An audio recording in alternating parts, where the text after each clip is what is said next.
drink it. And Unfortunately, the same even couldn't the be said tiniest for the bride filters and groom. cannot Like the tiniest filters are still giant in comparison to how small these molecules are for a lot of these drugs. And so now you're drinking all kinds of shit that people Henry had the marriage annulled so on the anyway, grounds of how about adultery. Rembrandt? Well, And in that was early a thing. February They would 1542, always compare after a themselves to sham Rembrandt, trial, and no one ever fucking Catherine knew what this Howard shit was. was beheaded for I once treason. didn't know what it was. Once again, Henry wasted no time finding a new wife.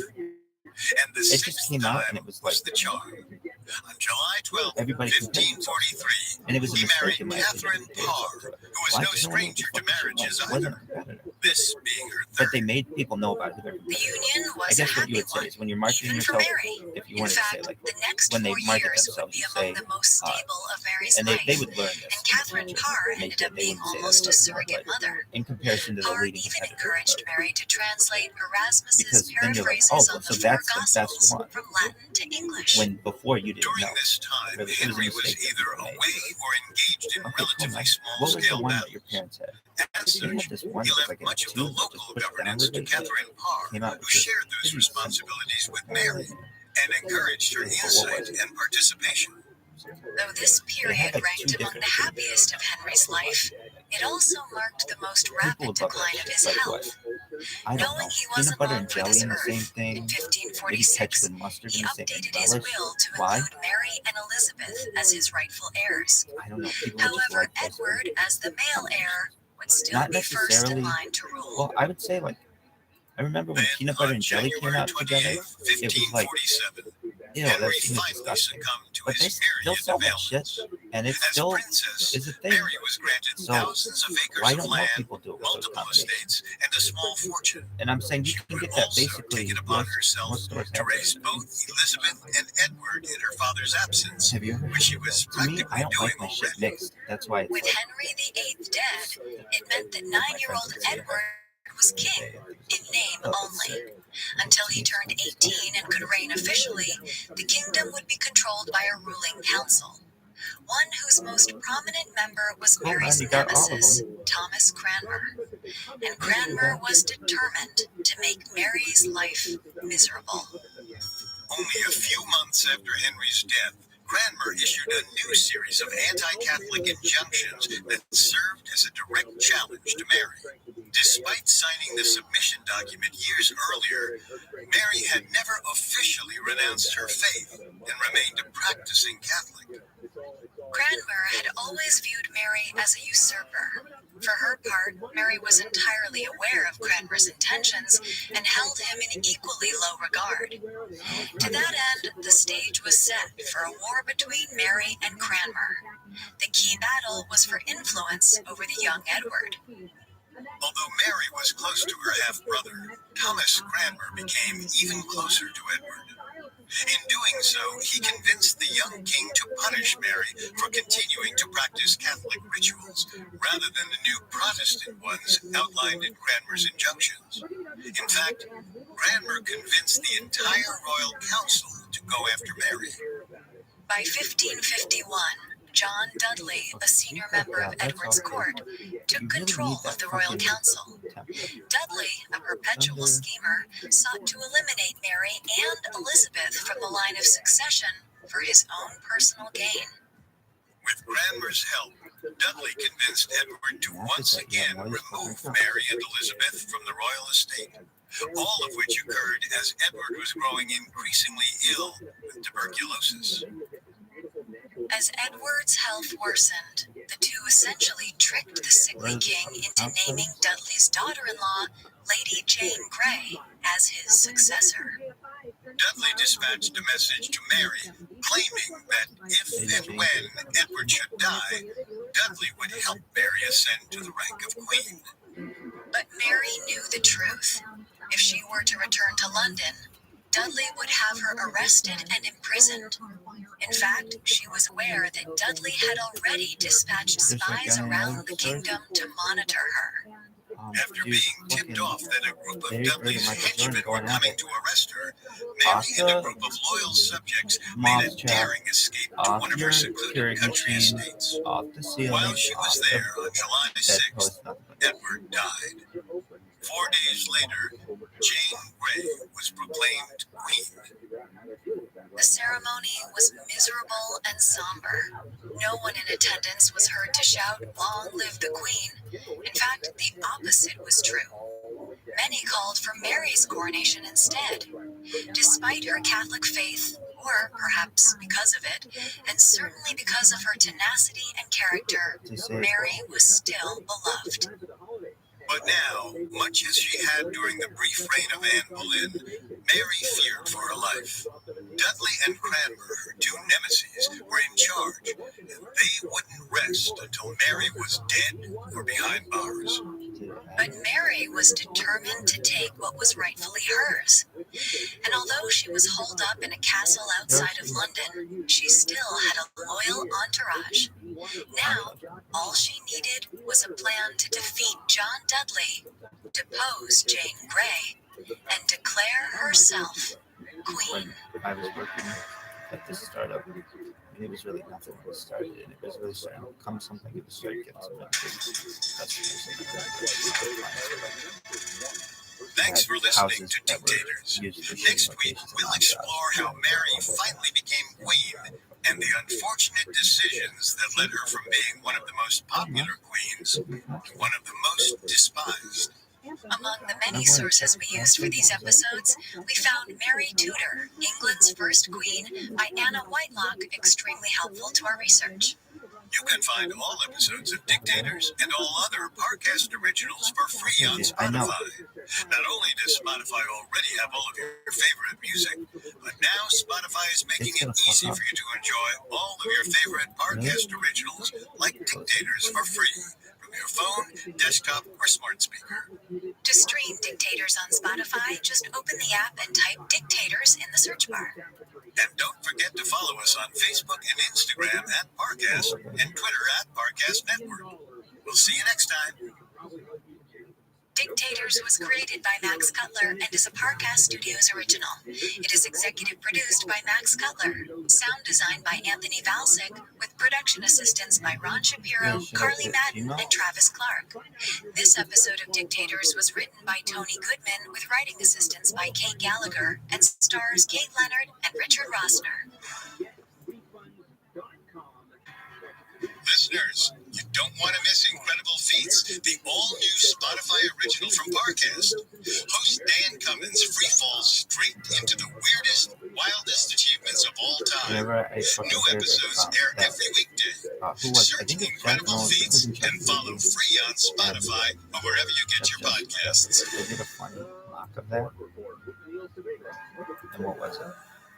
They were playing golf instead of playing basketball, and they were hitting it off the dome, off the county city building. 1556, Thomas Cranmer stood on the pulpit of St. Mary's Church in London. Nothing but. No longer the Archbishop of Canterbury, Cranmer was now Queen Mary Tudor's prisoner, and in front of a large crowd, he was set to make his 7th recantation for the sin of steering England toward Protestantism.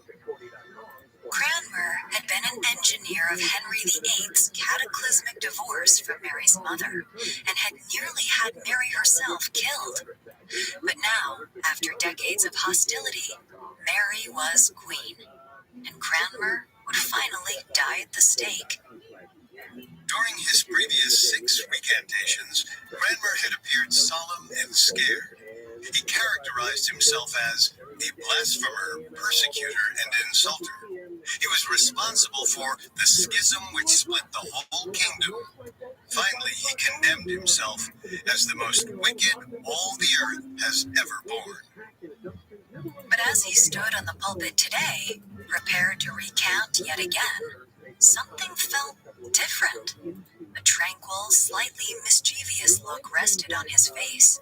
He realized he still had one card to play. He would be consumed by flames. That was unavoidable. But by the time his corpse was pulled from the ashes, what should have been Mary's greatest triumph would be remembered as her ultimate disgrace.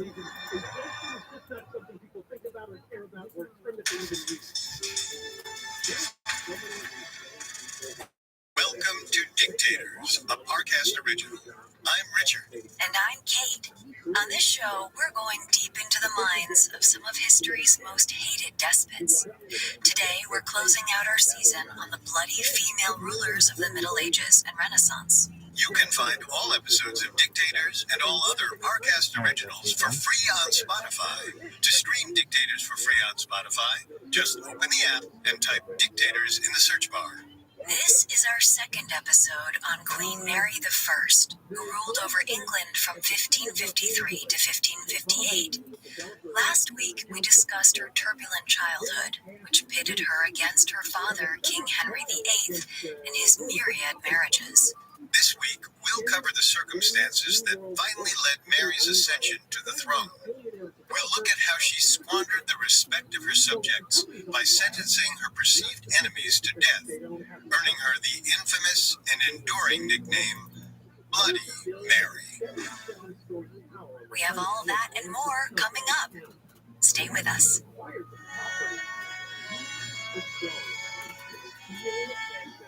By 1553, Mary Tudor was 37 years old and not yet Queen of England, but she had already lived through a lifetime's worth of scandals. During her parents' messy divorce, her father had completely separated England from the Catholic Church. Then, he beheaded or divorced a series of new wives for failing to produce a male heir. Henry's behavior had put Mary in the direct crosshairs of two powerful men, Thomas Cranmer, the Archbishop of Canterbury, and John Dudley, the Duke of Northumberland. Together, they conspired to name Dudley's daughter-in-law, Jane Grey, as queen, usurping Mary's claim to the throne. The decision was wildly unpopular, and many refused to recognize Jane Grey as their queen. They wanted Mary Tudor. Because of her tenacity and principles, Mary had widespread support throughout the country. This posed a threat to Dudley and Cranmer. They needed to stop Mary before she gained too big of a following, and they would do it by whatever means necessary. On July 1st, 1553, Mary was tipped off that a group of Dudley's henchmen were coming to arrest her. She and a band of loyal subjects made a daring escape to one of her secluded country estates in East Anglia, about 100 miles away from London. After leaving, Mary wrote to the Royal Council, staking her claim to the British throne and promising that she intended to seize it.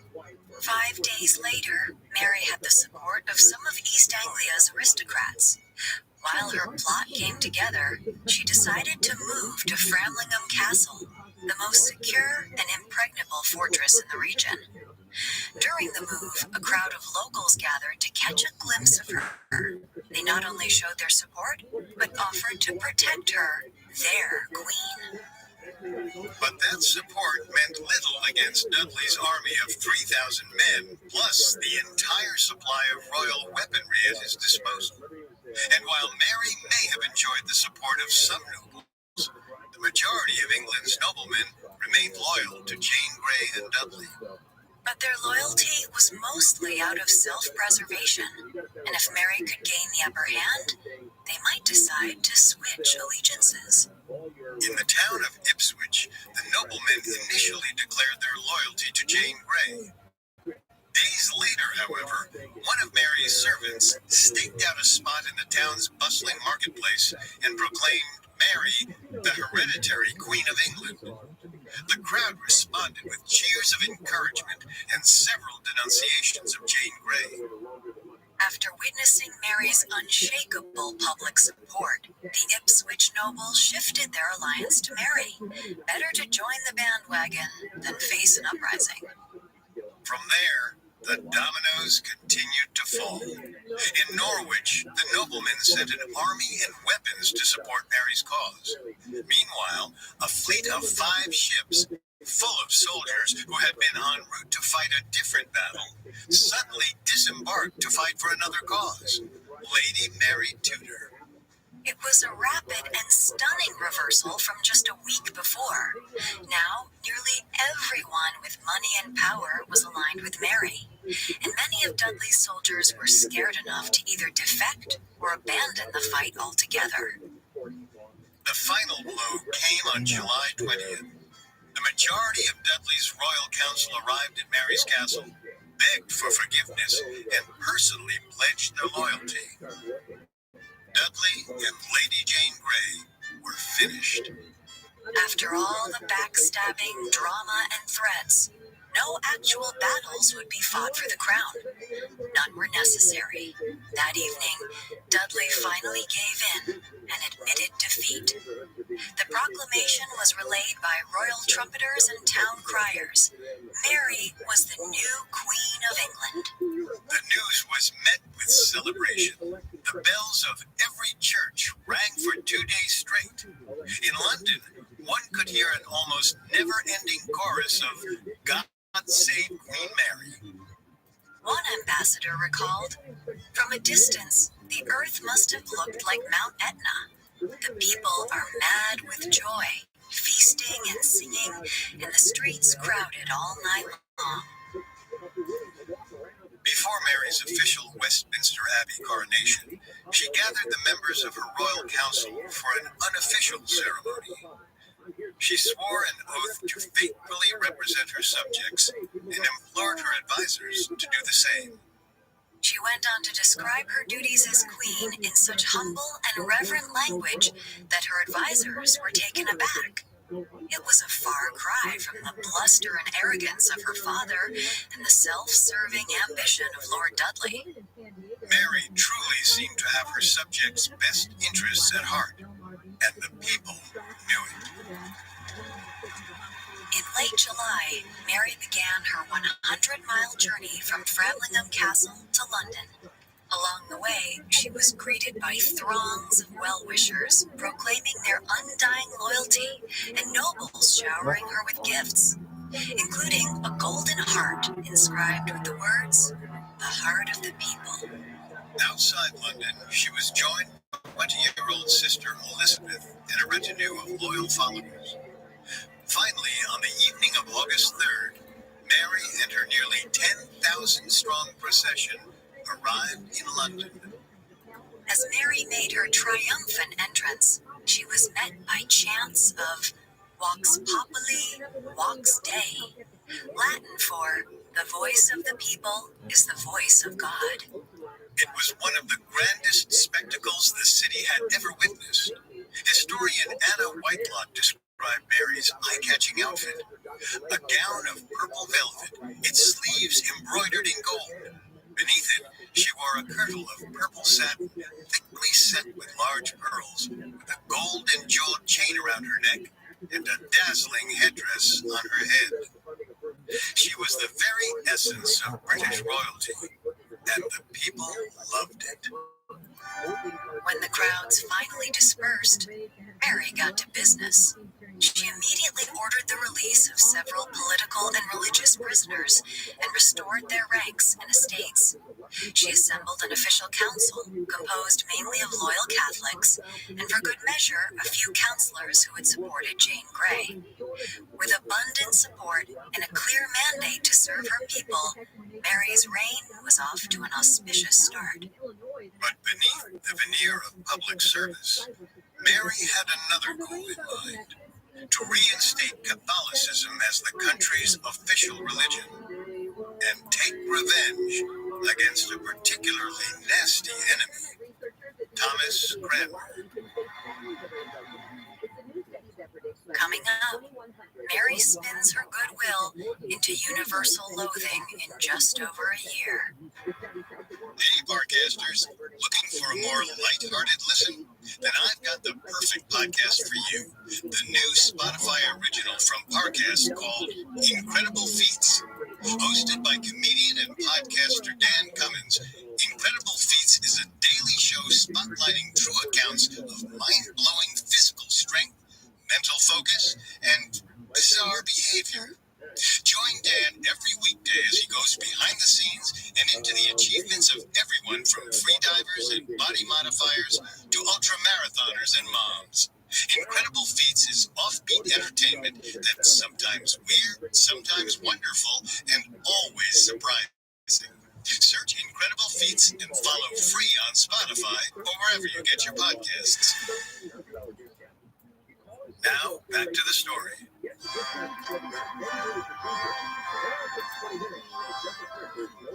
In late July 1553, 37-year-old Mary Tudor finally became the Queen of England, the first woman to rule the country.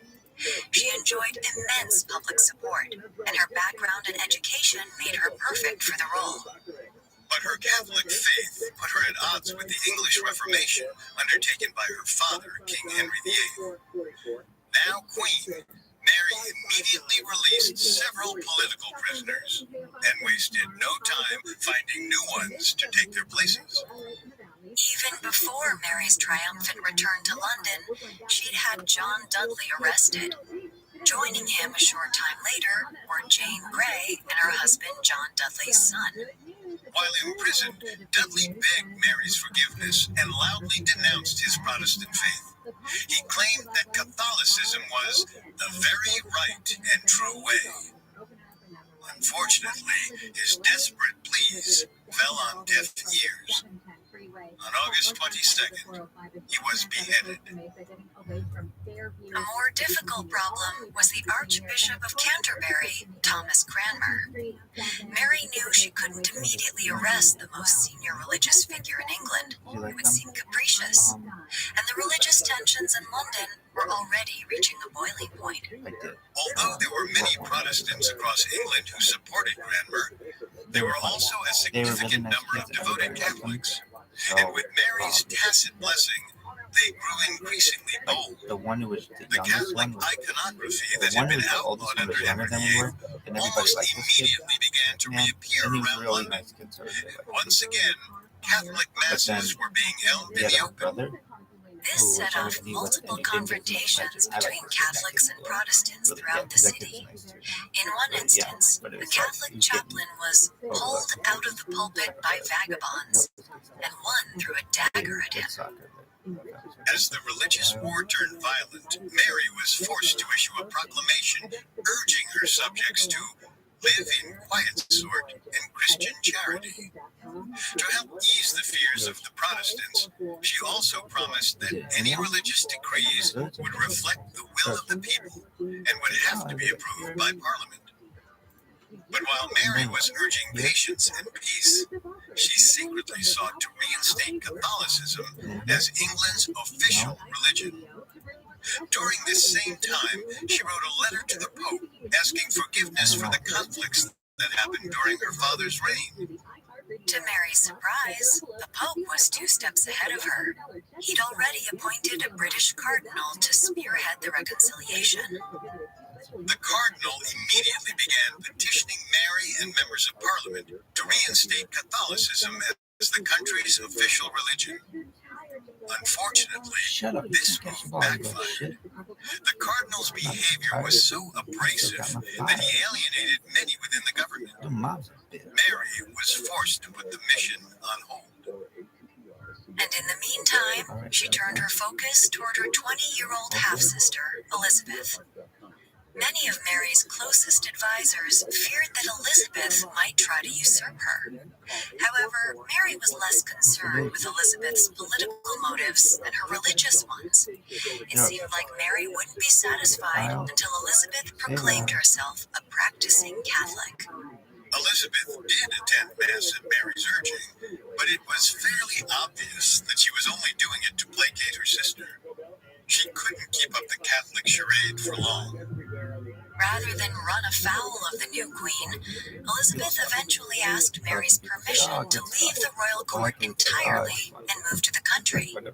Mary happily agreed, and with her Protestant sister out of the way, Mary was finally emboldened to go after her nemesis, Thomas Cranmer.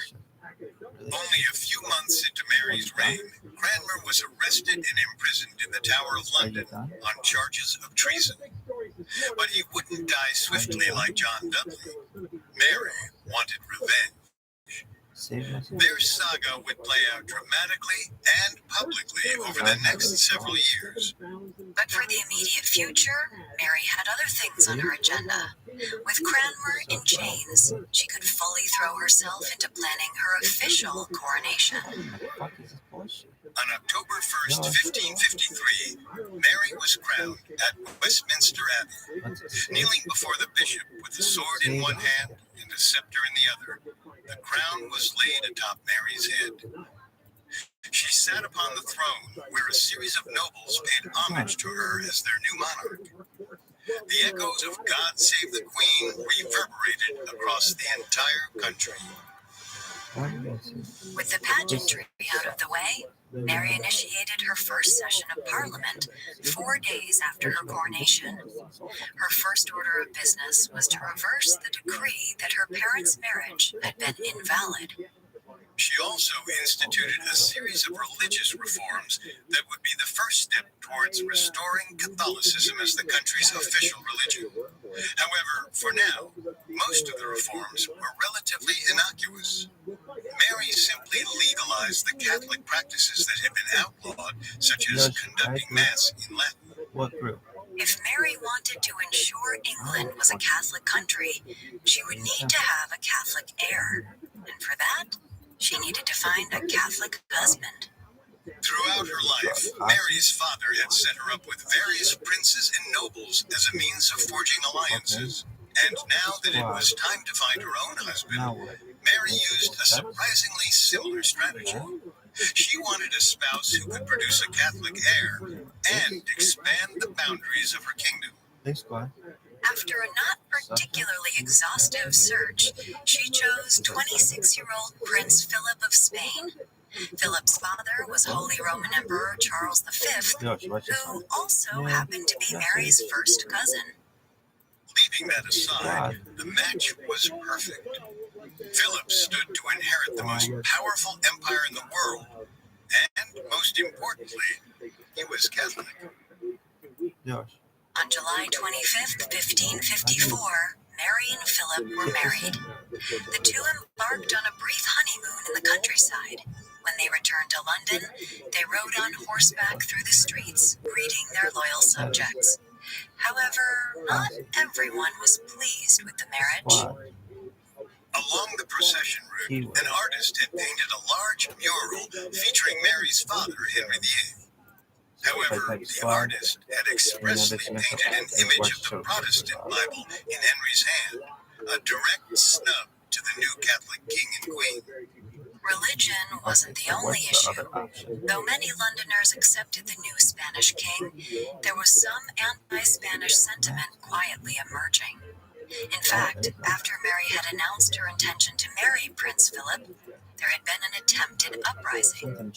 Several nobles appealed to the masses that the empire was in danger, and they needed to preserve liberty against the Spaniards.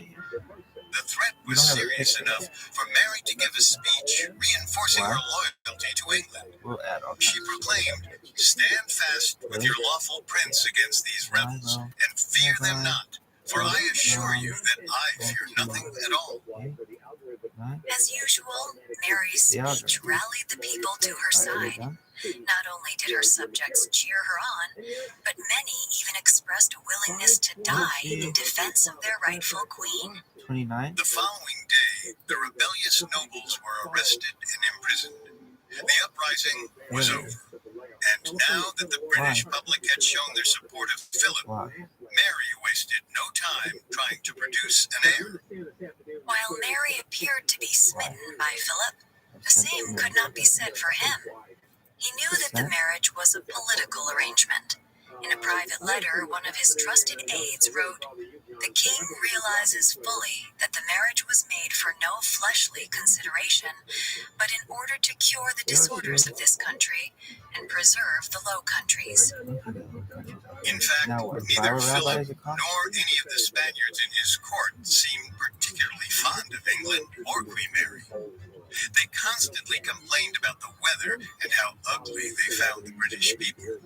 One of Philip's advisors even wrote, "The Queen is not at all beautiful. Small and rather flabby than fat, she is of white complexion and fair, and has no eyebrows. She is a perfect saint and dresses badly. Eyebrows, bitch. Despite being repulsed by his new bride, Philip performed his princely duties, and by September 1554, Mary was pregnant. Her due date was scheduled for the week of May 9th. Mary's pregnancy was met with celebration throughout the country and within the court. Announcements were made all across Europe.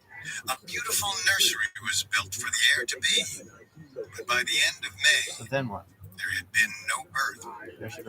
Mary's belly began to recede. A few weeks later, it became clear that the queen was not, in fact, pregnant, and never was.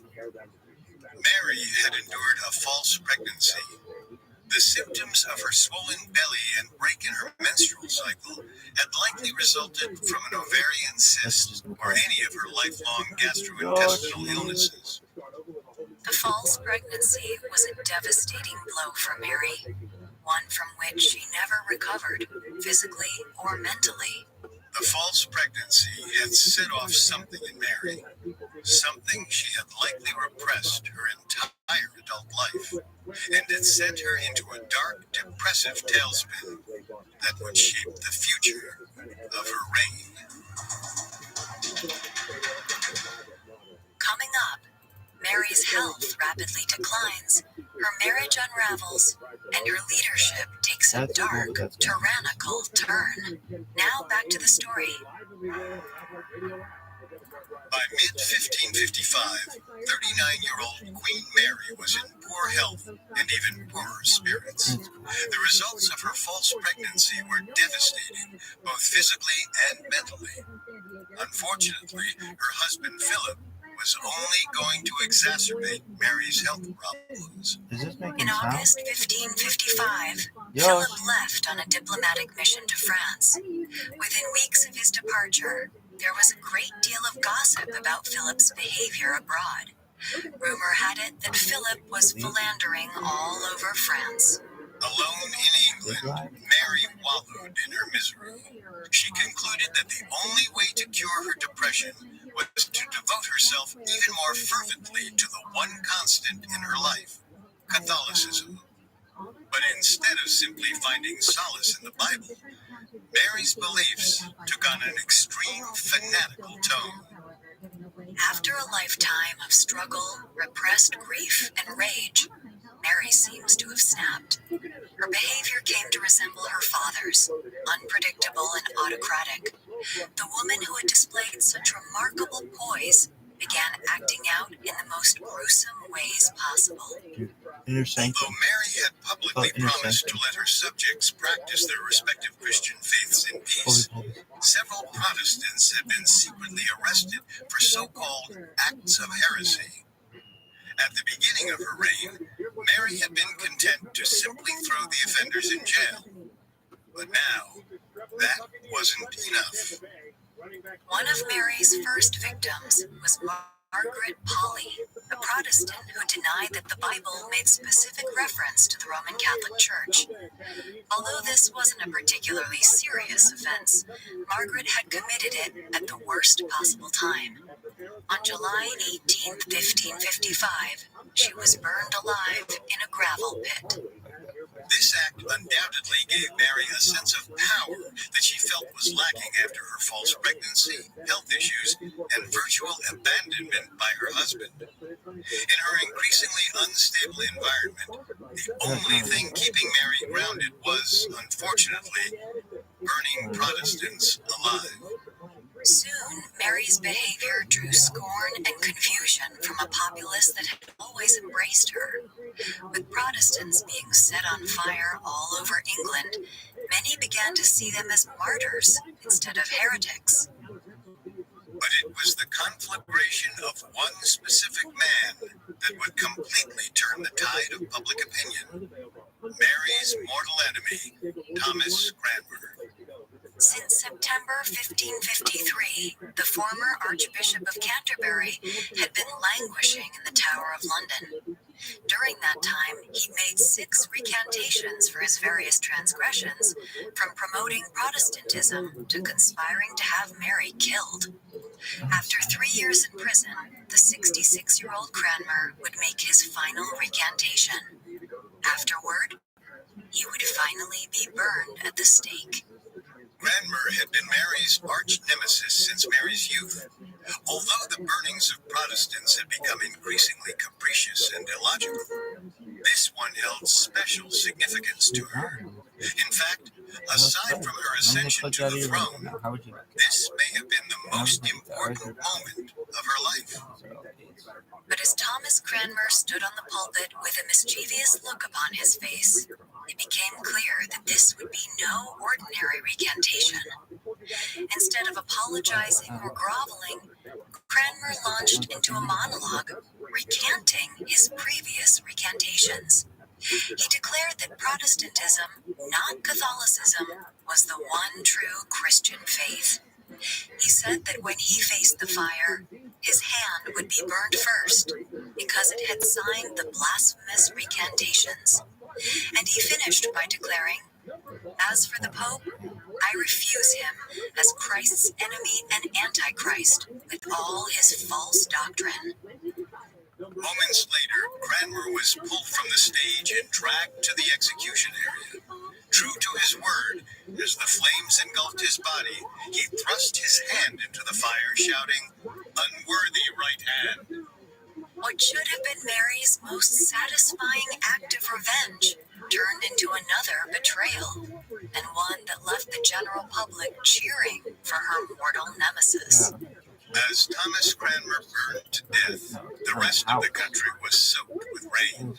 Lots of it. Mary's rule had been marked by an unusually storm-filled winter that decimated crops and caused starvation across England. And although this particular phenomenon was hardly Mary's fault, it was one more thing that began turning her subjects against her. With her public and personal life imploding, by the end of 1556, Mary more or less experienced a total mental breakdown. The next March, Philip finally returned to England. News of his arrival seems to have lifted Mary's spirits. Unfortunately, he was only back long enough to ask for British help in the Holy Roman Empire's war against France. After a great deal of convincing, the Royal Council agreed, and on July 6th, Philip was off to France. It was the last time he and his wife would ever see one another. Mary's decision to support her husband's war put her at direct odds with the Pope. The Pope made it explicitly clear that he wanted to negotiate a peace treaty with France and to avoid war at all possible costs. But Mary had sided with her husband rather than the Holy Father. As a result, the Pope publicly rebuked Mary. Her life had appeared to hit rock bottom until the bottom fell out. In January 1558, Mary sent word to Philip that she was 6 months pregnant.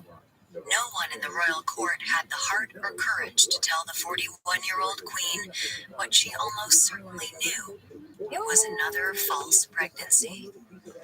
On March 30th, believing herself to be nearly due, Mary drafted her will. She stipulated that the kingdom would go to her heir, and Philip would serve as regent until the child was of ruling age. By May, not only was there no child, but it appeared that Mary herself was not long for this world. She was constantly ill and growing weaker by the day. Since it was clear that Mary wouldn't produce an heir, her council decided that her half-sister Elizabeth would ascend the throne upon her death. Philip would lose any claim to England. Shortly before midnight on November 16th, 1558, Mary was read her last rites. The next day, she died at age 42. She had been in power for only 5 years. Few wept over Mary's passing, and just 6 hours after her death, Elizabeth was proclaimed queen. She would go on to become one of England's most beloved rulers.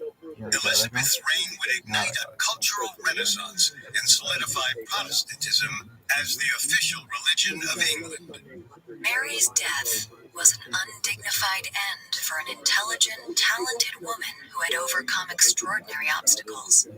Rather than being immortalized for her perseverance or integrity, it was the burning of the 300 so-called heretics that earned her her enduring nickname, Bloody Mary.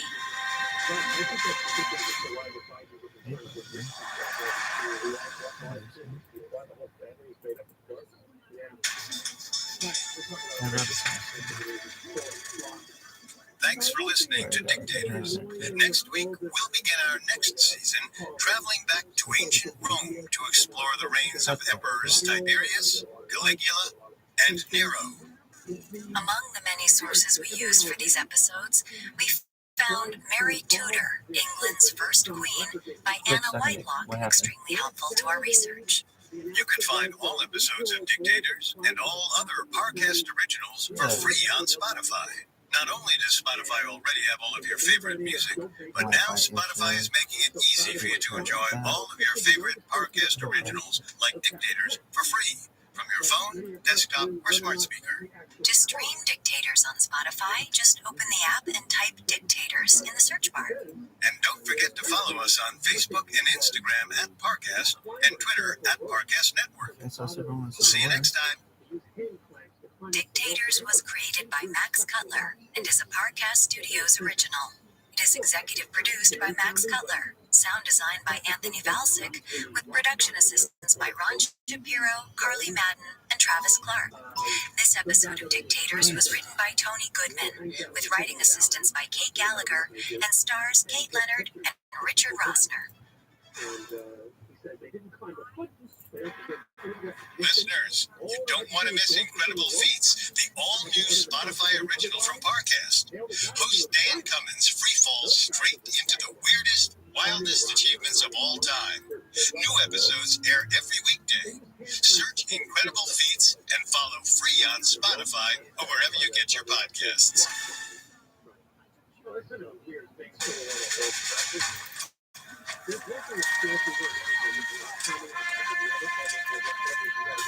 Ancient Rome was one of the great triumphs of human civilization. There were engineering marvels like giant temples, stone aqueducts, and extensive road systems. Romans established many of the roots of modern democracy and the postal service. And of course, they had chariot races and gladiator battles. At its height, the Roman Empire encompassed over 1.7 million square miles and governed more than 100 million people. To control such wide swaths of land and people, rulers had to be strong, decisive, and at times brutal. For many centuries, a collection of kings and senators shouldered the job. But then, one man consolidated power and forever changed history. Julius Caesar. Julius Caesar is considered Rome's first dictator, but his rule was short-lived. After only 4 years, he was assassinated by Marcus Brutus on March 15, 44 BCE. After Caesar, the Roman Republic fell into civil war and chaos, until Caesar's adopted son and great-nephew Octavian took control and became Emperor Augustus in 27 BCE. From that point on, Augustus set out to create a dynasty from his blood and the blood of Caesar. He ruled for 40 years with the hope of passing on the imperial crown to his family. But his heirs died before they could take the throne. When Augustus himself died in 14 CE, he left the empire to a series of emperors who were either too damaged, too young, or simply unprepared for the pressure of the position. As William Shakespeare wrote in the play Henry IV, uneasy is the head that wears a crown, and amongst Roman emperors, there were many uneasy heads. To cope with the pressure, Augustus's descendants turned to executions, sexual depravity, torture, and debauchery. The crown turned ordinary rulers into tyrants, and tyrants into dictators, until they nearly destroyed Rome.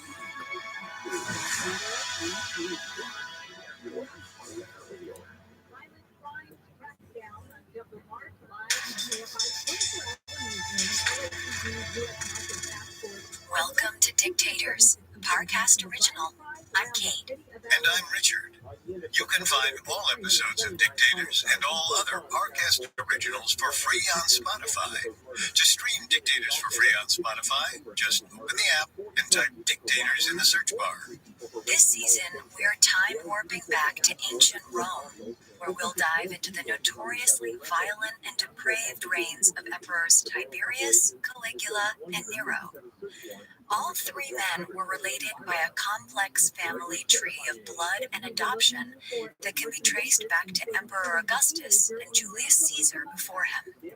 Today, we'll kick off this deep dive into the Roman Empire with the rise of Tiberius. From his childhood in exile to his awkward adolescent years in the shadow of Emperor Augustus, Tiberius was an unlikely leader. Many Romans assumed he would never ascend the throne. Once he descended into madness and depravity, they wished he hadn't. Next week, we'll chronicle Tiberius's final years in power, and we'll try to understand what triggered him to retreat to the island of Capri, where he built palaces of sexual perversion and dungeons of torture. Coming up, Tiberius's fraught childhood.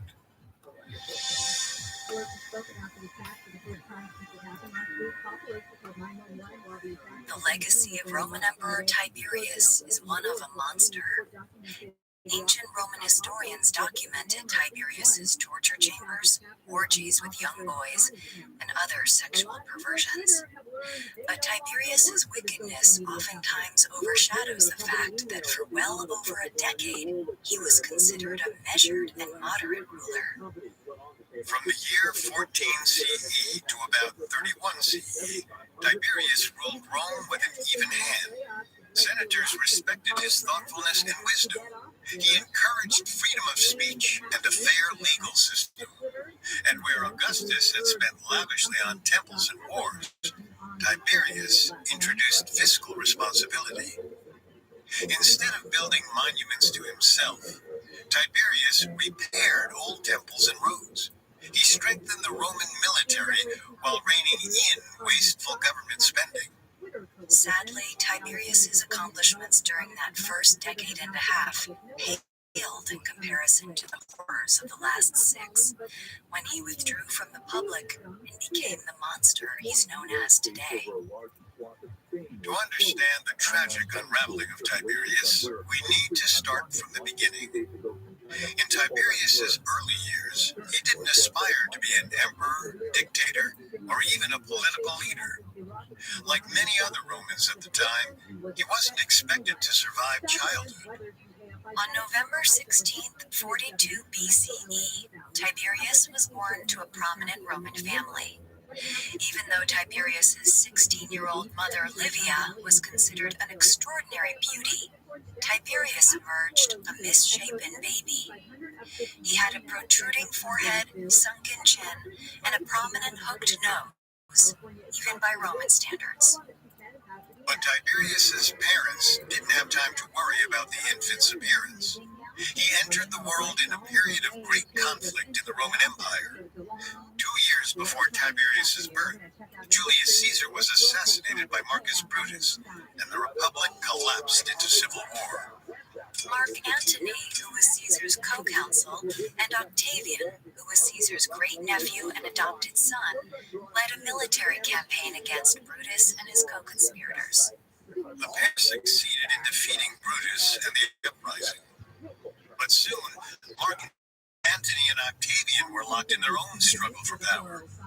As Caesar's co-consul, Mark Antony claimed he was the most likely to choose sides once again.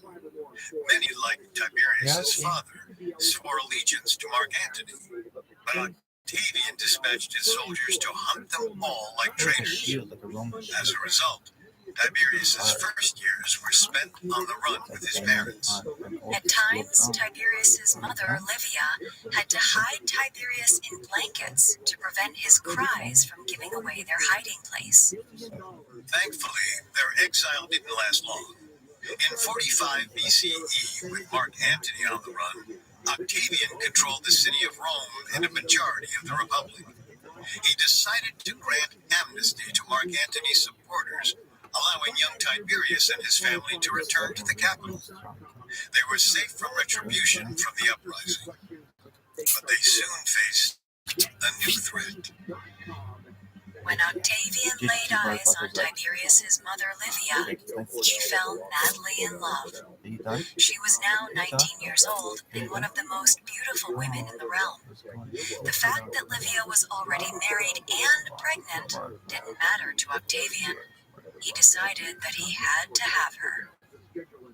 At the time, it was common practice for nobility to take other men's wives. But 4-year-old Tiberius didn't know that and couldn't understand why his mother was being taken from him. On January 19th, 38 BCE, 3 days after Livia gave birth to Tiberius's brother, she officially married Octavian. Young Tiberius stood in the back of the temple as his father was forced to give Livia away at the ceremony. Through tearful eyes, Tiberius watched a strange, powerful man kiss his mother. He looked to his father for help, but Tiberius Sr. couldn't look him in the eye. It was a profound moment for the little boy. He realized that life was uncertain, fickle, and one's fate could change in the blink of an eye. It was a lesson that would haunt him forever, and it may have planted a seed of madness that would lay dormant for decades until it was too late. Meanwhile, things only got worse for Tiberius. The day after the wedding, he and his father were banished from Rome, along with Drusus, Livia's newborn baby. For the next 5 years, the little family lived in exile until 33 BCE, when Tiberius Sr. died of natural causes. 9-year-old Tiberius was forced to perform the eulogy at his father's funeral. In the first decade of his life, Tiberius experienced sadness and heartbreak on a deep existential level. For the rest of his life, he was described as withdrawn, introspective, and morose. But at least the little boy found a new home. After the death of Tiberius Sr., Livia convinced Octavian to allow her sons to return to Rome, and Octavian reluctantly welcomed the young boys into his home as his stepsons. Life in Octavian's palace was a confusing one for Tiberius. He went from living in exile to a lavish mansion with fountains and gardens. Meanwhile, it wasn't a particularly welcoming environment. In Roman society, stepchildren were more accepted than in many cultures. But the emperor didn't have much time for the boys. He was still occupied with fighting Mark Antony, who had been a thorn in his side for over a decade. Care for the boys fell to Livia and her squadron of servants. And Livia was starting to entertain big dreams for her boys. She wanted them to grow up to be important leaders in the empire, either senators or military generals. So she made sure they were given comprehensive education in rhetoric, literature, diplomacy, and military tactics. The boys were accompanied in their studies by Octavian's daughter Julia and nephew Marcellus. The 4 children played and learned together as relative equals. Now to give him the best life that she could. Whenever Octavian was around, she urged him to involve Octavian's victory over Mark Antony. After a final naval battle in Actium, Antony had committed suicide. So, his soldiers marched through the streets of Rome to much cheering and adulation. Over the next 3 days, there were feasts, games, parades, and gladiator matches. For most of the festivities, 12-year-old Tiberius watched with Livia, Drusus, and the rest of his extended family. But then, on the evening of the second day, something unexpected happened. Octavian requested that Tiberius accompany him, along with Marcellus, in the final triumphal procession the next day. Tiberius was speechless. At first, he thought it might be a practical joke, He wondered why Octavian would want his misshapen stepson to join him in the celebratory ride.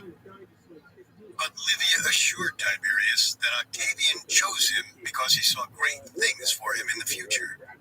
That evening, she helped him pick out his best clothing and jewelry. Then, on the morning of August 15th, Tiberius joined Octavian and Marcellus in the imperial stables. Tiberius swung his leg over one of the pristine white horses and joined his stepfather. Tiberius rode on Octavian's left and Marcellus on the right. For Tiberius, it didn't matter which side he was on. The entire event felt like a dream. He never imagined that he would see an imperial triumph, let alone ride next to the emperor. The procession lasted several hours and was excruciating in the bright Roman sunshine. But Tiberius stood tall. He rode proudly and carried himself well. It was his first taste of the imperial spotlight, but it wouldn't be his last. Coming up, Tiberius jockeys for supremacy with Emperor Augustus's children. Listeners, I have a surprising treat for you. You know you can find love in a bar or on an app. Why not a podcast? In Blind Dating, the new Spotify original from Parcast, we're expanding the places you can meet your match with a twist you'll never see coming. Every Wednesday, YouTuber and host Tara Michelle introduces one hopeful single to two strangers in a voice-only call. Through a series of illuminating games and questions, the trio finds all the sweetness and awkwardness of a first date, minus the distraction of appearances. But once our hopeful single chooses their match, the cameras are turned on, and it's either butterflies or goodbye. Blind Dating airs weekly with new episodes every Wednesday. You can find and follow Blind Dating free on Spotify or wherever you get your podcasts. Now back to the story.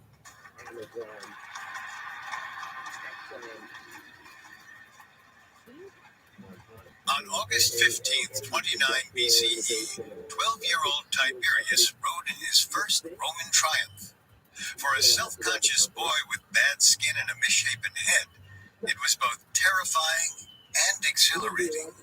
Of course, there were people who pointed and called him names, but that motivated him to stand taller.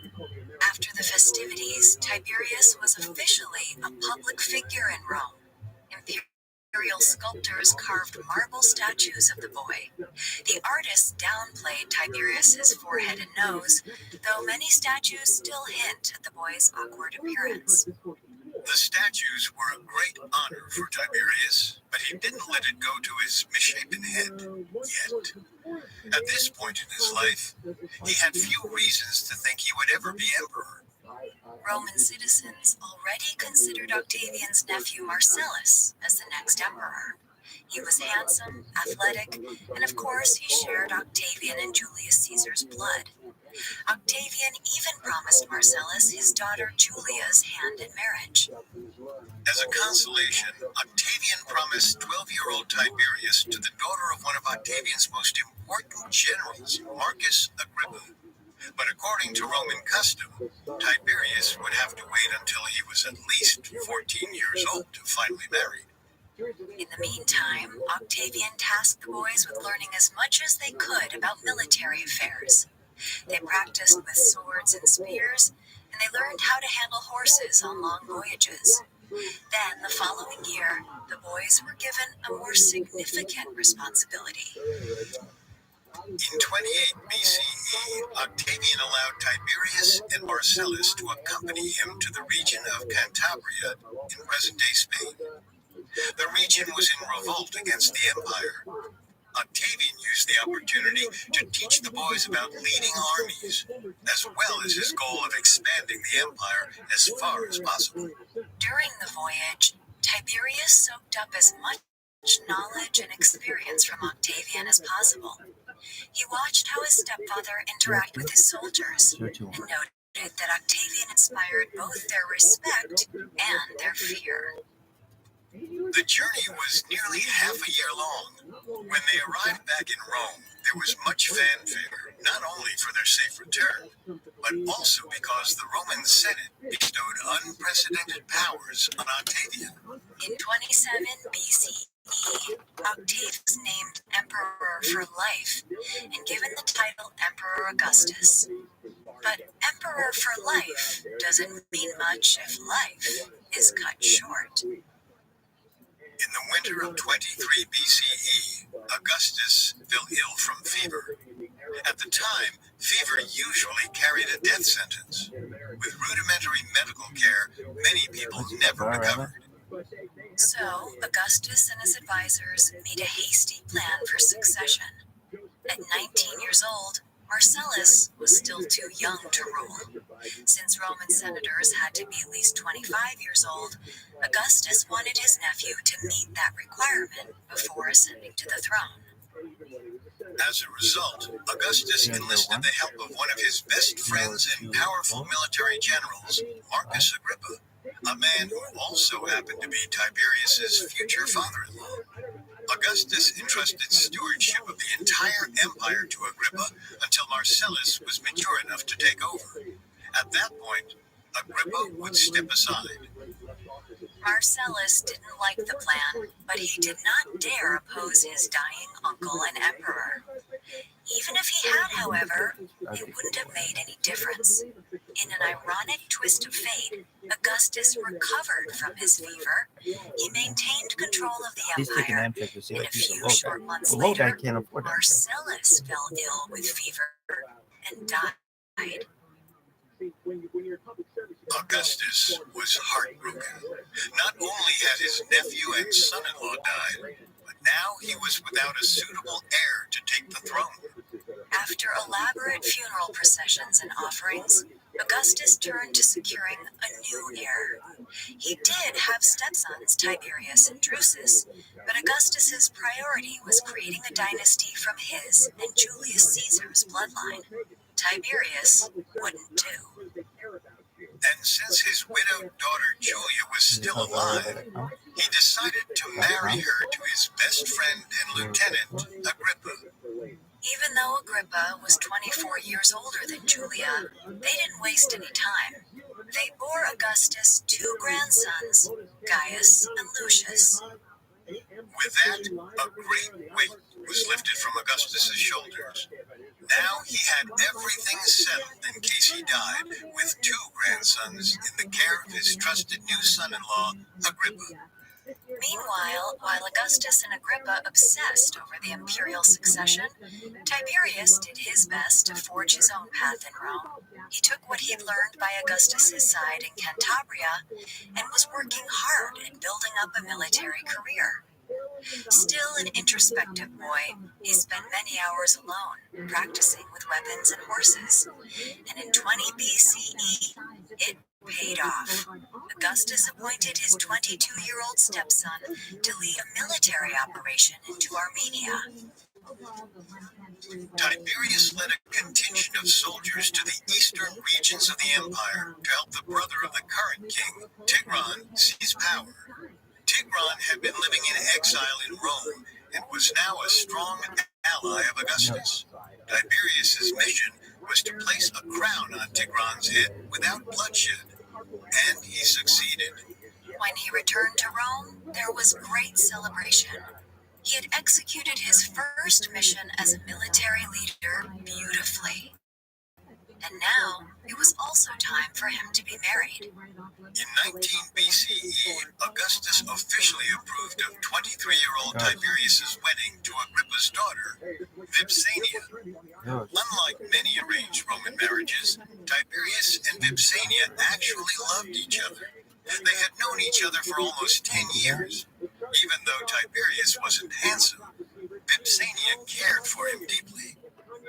The fates seemed to finally be shining on Tiberius. Not only did he find a wife who loved him for who he was, and a successful military career, Augustus appointed him as an apprentice senator. But the military part often took precedence in Augustus's Rome. In the fall of 19 BCE, Tiberius once again accompanied the emperor on a series of military campaigns. First, they headed into the Germanic region. The following summer, they went to Gaul. But then, tragedy struck yet again. In 14 BCE, Augustus's son-in-law Agrippa died. It was a devastating moment for Augustus. Agrippa was his best friend, and now his imperial bloodline was in danger once again. His grandsons were still too young to rule if he were to suddenly die. So this time, Augustus turned to his adopted son, and now his most trusted military general, Tiberius. Tiberius was commanded to divorce his wife Vipsania and marry Augustus's daughter, Julia. This way, as Julia's husband, Tiberius would be bound by honor to protect Augustus's grandsons. Now Tiberius had his devastating moment, one appallingly similar to the injustice that he had witnessed when his father had to divorce Livia. He had to forsake the woman he loved, who loved him unconditionally. Worse still, Vipsania was pregnant with their first child. It was another lesson in the cruel, dispassionate nature of imperial politics. And to top everything off, Tiberius now had to concern himself with Julia. Even though they had grown up together in the same home, Julia did not care for Tiberius. She still saw him as the ugly stepbrother who came to live in her home. But Tiberius and Julia's childhood squabbles didn't matter to Augustus. He needed a strong man to protect his grandson. So, in 11 BCE, Tiberius and Julia married. Shortly after the wedding, the new couple had a baby, who died in infancy. Even worse for Tiberius, however, was Julia's lascivious behavior. She enjoyed numerous affairs with Roman men and subjected Tiberius to constant embarrassment. Distant military operations. At least his soldiers respected him, and the work gave him an opportunity to push the empire even further north. Starting in 12 BCE, Tiberius and his brother Drusus spearheaded a massive military expansion into the region of Germania. But being out in the field meant that Tiberius received news days late, which might make it too late. One crisp autumn morning in 9 BCE, 33-year-old Tiberius was awoken by a rider. The messenger nearly leapt off his horse to the ground at Tiberius's feet. The man told Tiberius that his brother Drusus was injured in a riding accident in the northern German regions. Drusus's horse reared and landed on his leg, crushing his femur. Tiberius immediately saddled his best horse. He chose a guide to ride with him, and they set off immediately at a gallop. They rode day and night across hundreds of miles of mountains and valleys through what is now northern Italy, Switzerland, and into Germany. Almost a week later, Tiberius arrived just in time at Drusus's camp. He found his younger brother and best friend barely clinging to life. Tiberius tried to comfort Drusus in his final hours, and he held his hand as he slipped into death. It was another devastating blow to Tiberius. The next day, Tiberius started the long journey back to Rome with Drusus's body. Tiberius walked the entire way in front of the casket as a show of respect and mourning. Back in Rome, Emperor Augustus honored Drusus with grand funeral processions. Throughout the ceremonies, Tiberius held a place of honor at Augustus's right hand, along with Augustus's young grandsons, Gaius and Lucius, who were now 11 and 8 years old respectively. Even though the boys were young, Tiberius already sensed their burgeoning struggle for the throne. So, in 6 BCE, 36-year-old Tiberius made one of his first imperial power plays. He asked Augustus for permission to take a sabbatical on the Greek island of Rhodes. Augustus refused. In his opinion, there were no vacations for emperors and their lieutenants. They had more provinces to conquer and subdue. So Tiberius went on a hunger strike. He didn't eat for several days and vowed to commit suicide by starvation if he was forced to return to fighting. Finally, Augustus backed down, perhaps at the behest of Tiberius's mother Livia. Augustus agreed to allow Tiberius to retire to Rhodes. Historians have debated Tiberius's motivations for the self-imposed exile. Some think it was to avoid the shame of being married to Julia, who continued to have affairs around Rome. Others believe it was to prove to Augustus that he was more important to the empire as a senator than a military general. He wanted a career change. And many are convinced it was to let Augustus spend some time with Gaius and Lucius and realize they weren't ready to rule. Either way, Tiberius spent almost 7 years on Rhodes. There, he read books and practiced rhetoric with Greek scholars. He listened to music and entertained friends at lavish banquets. More importantly, some historians also believe that Rhodes was the origin of the sexual perversions that would become such a fixture in Tiberius's later life. But they wouldn't take over for now. In the year 2 BCE, Tiberius received an unexpected message from Rome. Augustus had discovered Julia's affairs, banished his daughter to an island, and annulled her marriage to Tiberius. The following year, in 1 BCE, free of the shame of Julia, Tiberius sent a letter to Augustus. He requested permission to return back to Rome, and Augustus agreed, on the condition that Tiberius remained out of politics. At this point, Augustus's grandsons were old enough to ascend the throne if he were to die. In essence, Augustus didn't need Tiberius as a lieutenant or babysitter anymore.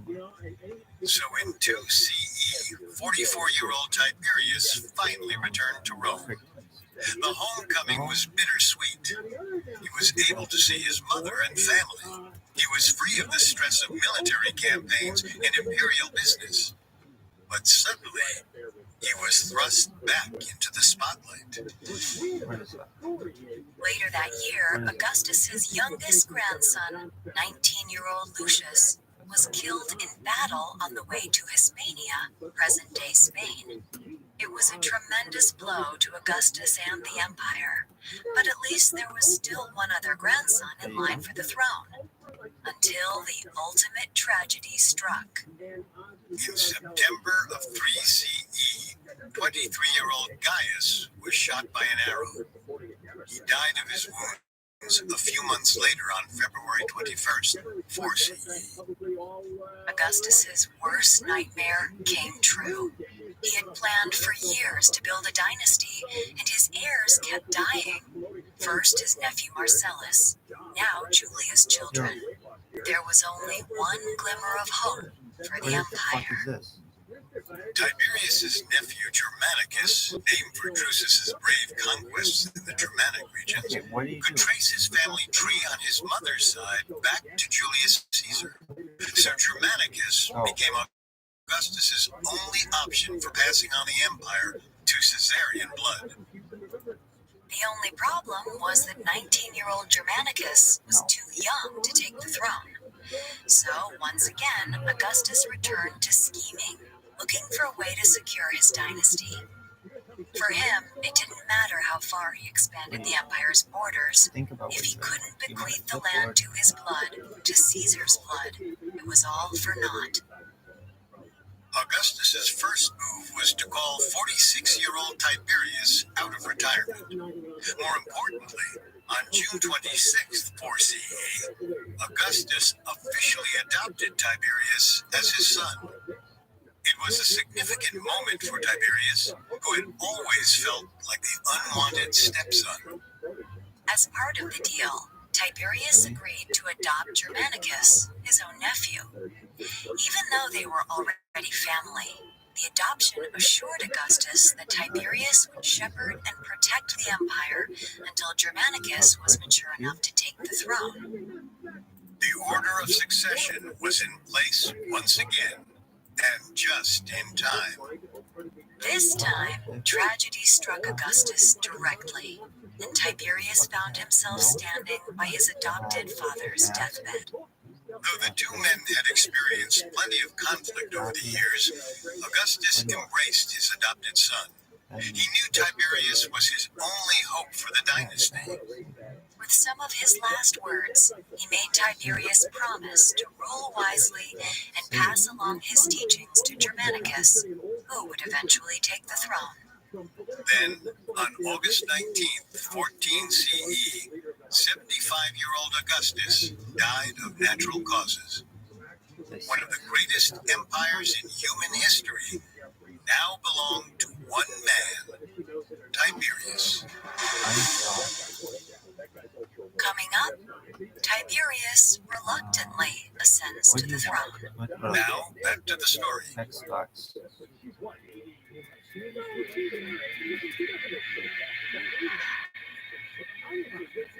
On August 19th, 14 CE, 55-year-old Tiberius knelt by the deathbed of his adopted father, Emperor Augustus. When Augustus stopped breathing, Tiberius became the most powerful man in the Roman Empire. Tiberius's mind flooded with conflicting thoughts and emotions. Augustus was his emperor, his adopted father, his stepfather, and father-in-law.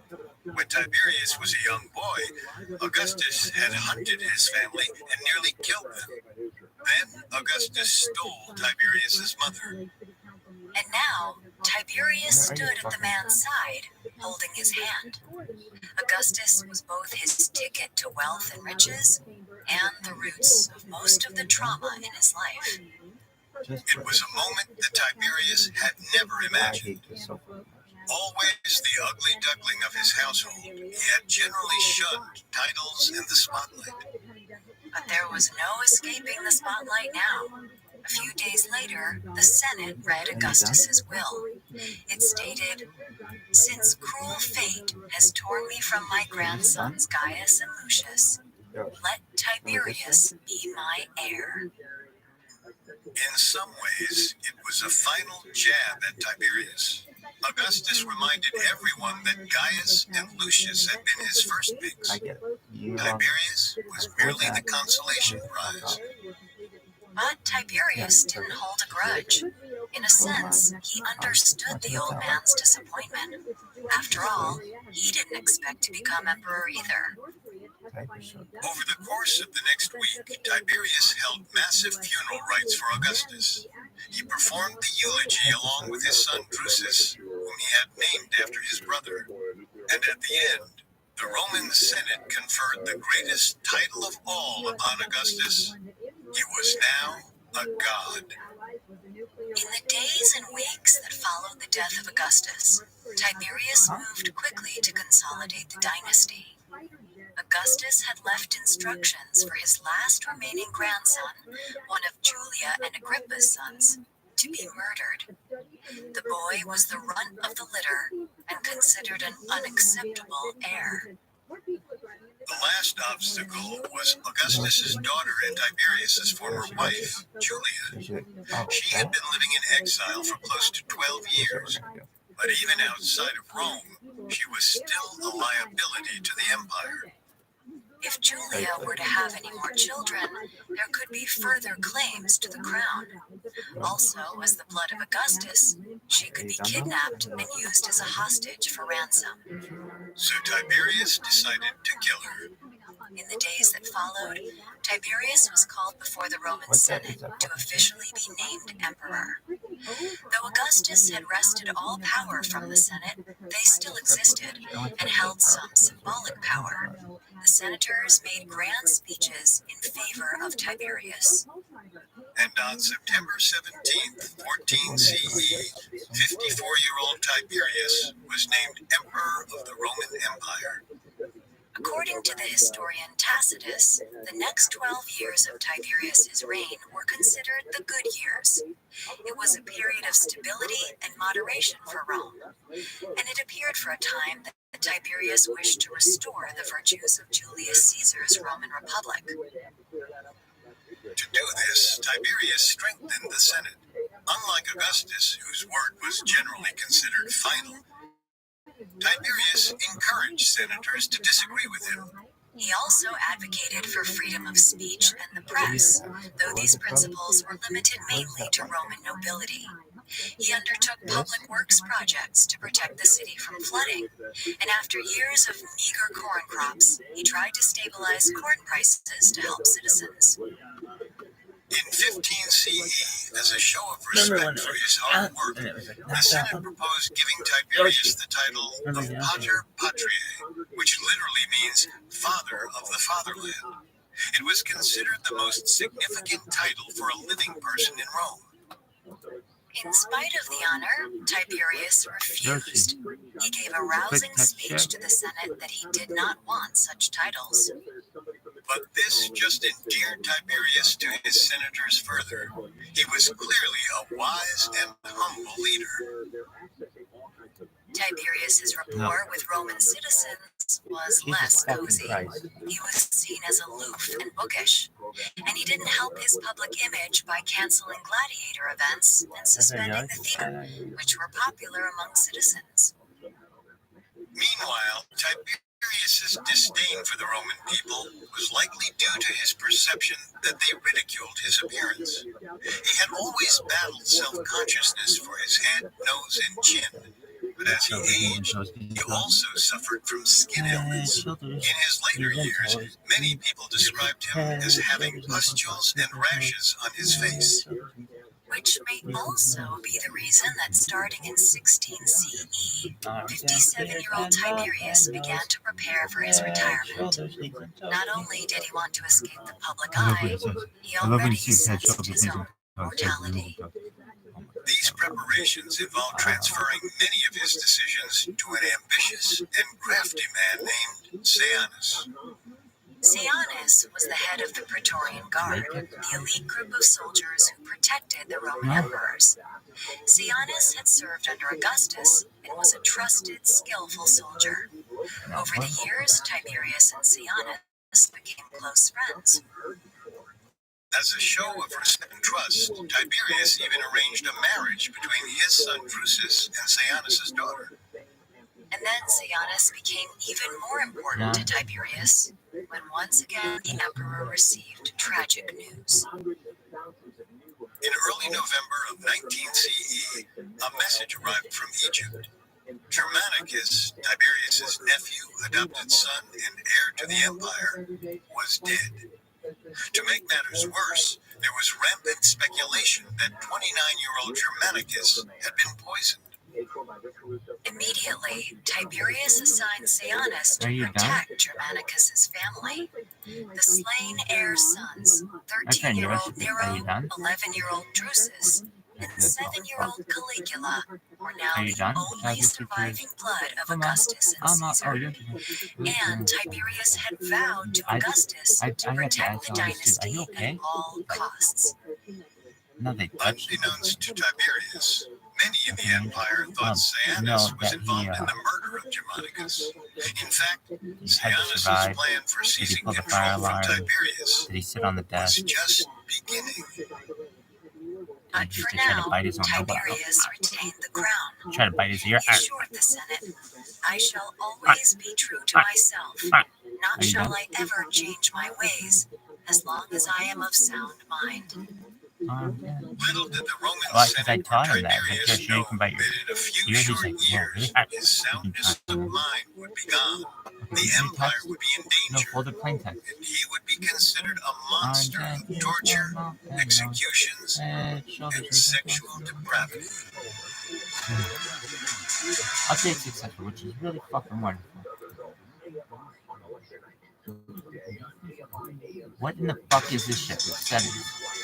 Default text. Next one. Thanks for listening to Dictators. You're welcome. Next week, we'll chronicle the final years of Tiberius's reign. Okay, what the fuck? After years of protecting Augustus's dynasty from power struggles, murder, and assassinations, Tiberius succumbs to the dark descent into madness.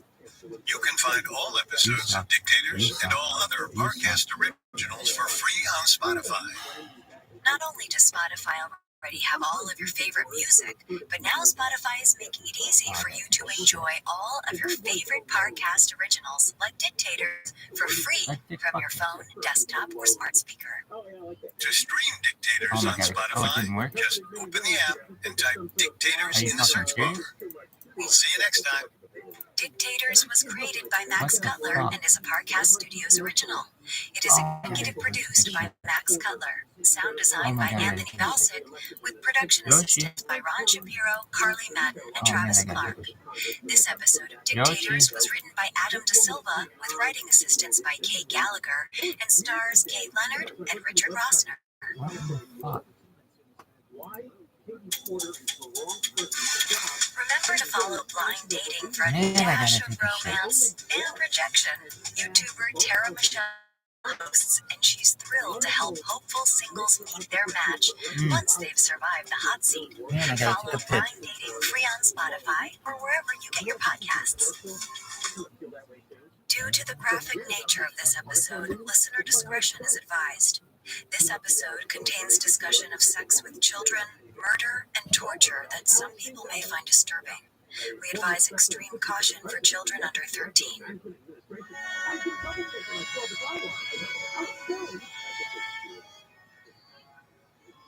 On June 16th, in the year 32 CE, the sun shone brightly on the Roman island of Capri. Turquoise water lapped at its shores. But for most of the inhabitants of the picturesque island, it was not a day at the beach. 73-year-old Emperor Tiberius had demanded another opulent pool party. His servants rushed to gather jugs of wine, exotic fruits, and other luxuries. But most of all, they knew Tiberius craved one thing: young boys and girls.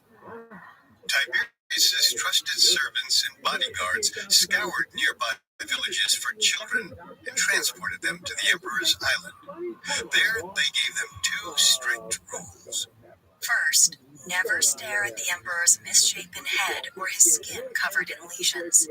And second, do whatever the emperor wants. In particular, the emperor was enamored with young boys and girls swimming through the archway of his legs, tickling his genitals.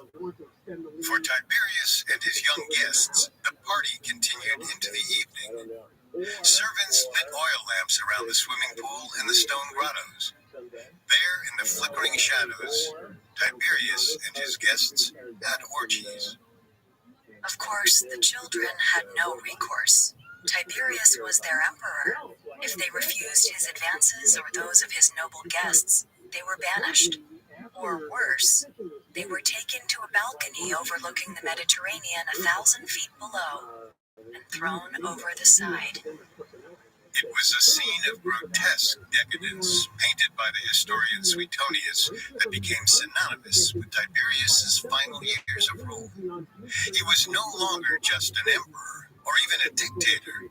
He was a legend, a monster. I think I got sauce on my ties. I just had salsa chips. Salsa chips. Hi, man.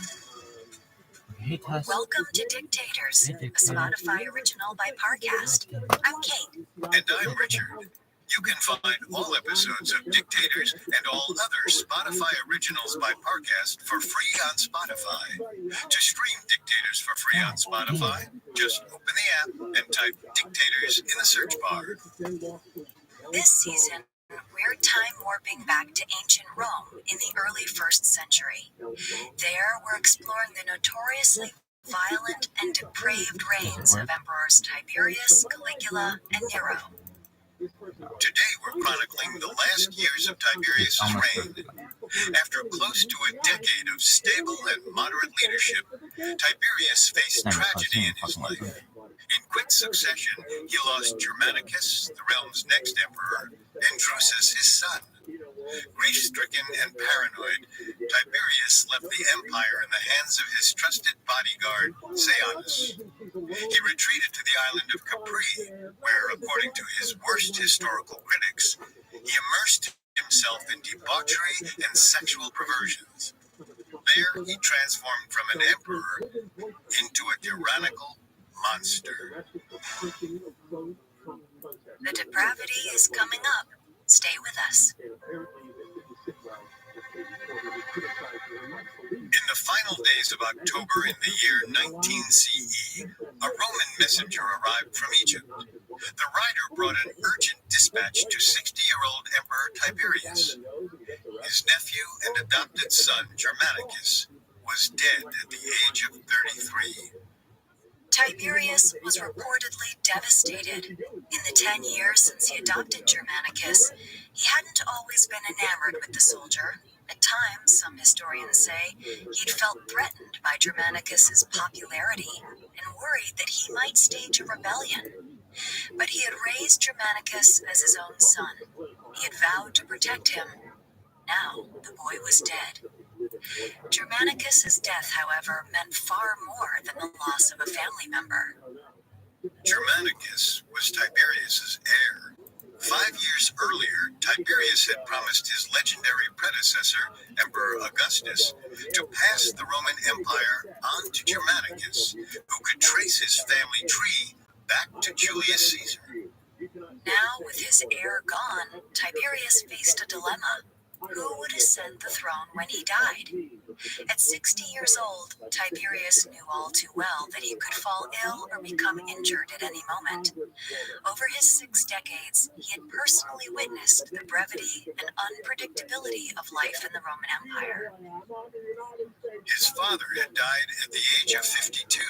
His brother succumbed to a broken leg at the age of 29. And now, Germanicus's life had been cut short early, perhaps by poison. Tiberius knew his own end was coming, sooner rather than later. So, he had to prepare the empire for that reality. And to Tiberius's credit, the empire was already in a stable economic and administrative position. Over the last 5 years, he had shepherded a period of moderate and restrained rule. Unlike his predecessor, Emperor Augustus, Tiberius didn't build elaborate temples to himself. Instead, he chose to fix aging temples and roads. He strengthened aqueducts and helped create a system of grain distribution to benefit Roman citizens. Where Augustus undertook costly wars of expansion, Tiberius strengthened military bases at the edges of the empire and expanded the realm through diplomatic treaties. While Augustus was a spendthrift, Tiberius was a frugal emperor. As a result, Tiberius grew the Roman treasury by billions of gold coins. With the treasury and empire in a strong administrative position, all that mattered now for Tiberius was picking the next ruler. So he turned to Germanicus's sons, 13-year-old Nero Caesar, 11-year-old Drusus Caesar, and 7-year-old Gaius Caesar, whom everyone called Caligula. Unfortunately, the boys were still too young to rule. In Roman tradition, they needed to be at least 18 years old, but they represented the most direct ancestral line back to Julius Caesar, the great dictator of the Roman Republic. As a result, Tiberius's sole priority for the next decade was protecting the boys until one of them was ready to take over. Unfortunately, Tiberius at 60 years old was in no shape to be watching over teenage boys, so he assigned the task to 2 of his most trusted men, his 32-year-old son Drusus and his 38-year-old bodyguard Sejanus.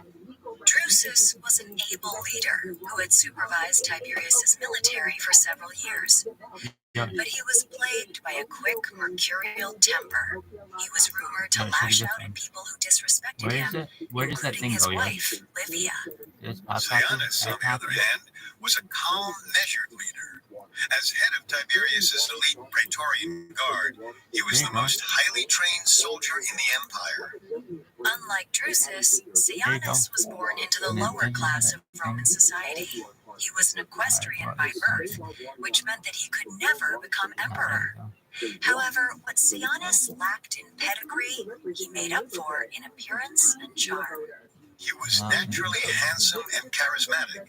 He inspired fear in his military enemies and was respected amongst his soldiers. He was also popular with many Roman citizens, especially the women. Historians hypothesize that Tiberius envied Sejanus's military and sexual prowess, which explains why Tiberius was blind to the potential conflict of interest between Drusus and Sejanus. But for now, it seemed like a smart decision to entrust Rome's heirs to Drusus and Sejanus. And with his plan for succession settled, Tiberius began to prepare himself for retirement. He was tired after years of being surrounded by scheming politicians, and he wanted out. So, in the spring of 21 CE, 63-year-old Tiberius decided to test the waters by taking a sabbatical from Rome. He left the day-to-day operations in the hands of Drusus. Then he traveled 200 miles south from Rome to the region of Campania. There, in charming seaside towns, he lounged on beaches, drank wine, and tried to forget about Rome. It was on that trip that Tiberius discovered an isolated island called Capri. Tiberius fell in love with the quaint winding streets and lush green gardens. But as a naturally cautious man, he was also drawn to the island's defenses, specifically its 1,000-foot cliffs. For Tiberius, Capri seemed like the perfect retirement home, a fortified rock castle surrounded by the turquoise moat of the Mediterranean. But while Tiberius was scouting for a place to retire in peace, there was trouble brewing back in Rome. Even though Drusus and Sejanus had been allies for years, traveling and fighting side by side for the empire, they were now at odds. What the fuck? As the son of the emperor, Drusus considered himself Tiberius's sole representative in Rome. In his mind, Sejanus was simply a bodyguard for Germanicus's sons. On the contrary, Sejanus thought he was Tiberius's representative. He was the strongest soldier in the empire. He was widely beloved and had the backing of the powerful Praetorian Guard. To be fair, much of the confusion was Tiberius's fault. Even though he left the realm in Drusus's hands, he frequently spoke of Sejanus as his partner. He commissioned statues of Sejanus, so the Roman Senate and citizens received conflicting messages. In the late months of 21 CE, the power struggle appeared to be too much for Drusus. He was stricken with fever and nearly died. Luckily, he recovered and continued to administer the empire for a time. The tensions simmered on for close to 2 years. Then, in 23 CE, they boiled over once again. With the Roman sun beating down on the Palatine and Forum, Drusus addressed the Senate. He said, "A stranger was invited to assist in the government while the emperor's son was alive." To add insult to injury, Drusus reminded Sejanus to mind his position. He was a lowly equestrian who could never be a Roman nobleman. Sejanus countered that if Drusus were capable of leading the empire, Tiberius wouldn't have had to invite a stranger to assist. At that, Drusus's notorious temper flared. He struck Sejanus in the head. It took all of Sejanus's willpower not to strike Drusus back. No matter how much Tiberius respected Sejanus as a soldier, Roman law dictated that if an equestrian injured a nobleman, he would be arrested and likely executed. With all eyes of the Senate watching him, Sejanus swallowed his pride and took the abuse. As a cunning soldier, he knew his revenge was not to be had on the battlefield of the Roman Forum. He would exact his revenge when Drusus was least expecting it. In the days that followed, Sejanus set his sights on Drusus's wife Livia and his 4-year-old son Gemellus. There were already rumors that Livia was unhappy in her marriage. Romans speculated that she had been on the receiving end of Drusus's temper, just like Sejanus. So, while Drusus was attending to imperial business, Sejanus began courting Livia. She quickly fell for his battle-hardened body and charm. But Sejanus was crafty. He didn't just convince Livia to have an affair. He convinced her of a complicated plan to advance her own political interests. Sejanus explained to Livia that Drusus and Tiberius didn't care about her son Gemellus. As far as Tiberius and Drusus were concerned, the only children who mattered in the empire were Germanicus's boys, 17-year-old Nero Caesar, 15-year-old Drusus Caesar, and 11-year-old Caligula. So, even though Gemellus was the true grandson of the emperor, he would never ascend the throne. Sejanus cleverly convinced Livia that if she allied with him, they could eliminate Drusus and eventually put Gemellus on the throne. I don't know. For Livia, Sejanus's plan was intoxicating. It was every Roman woman's dream to either be married to the emperor or to be the emperor's mother.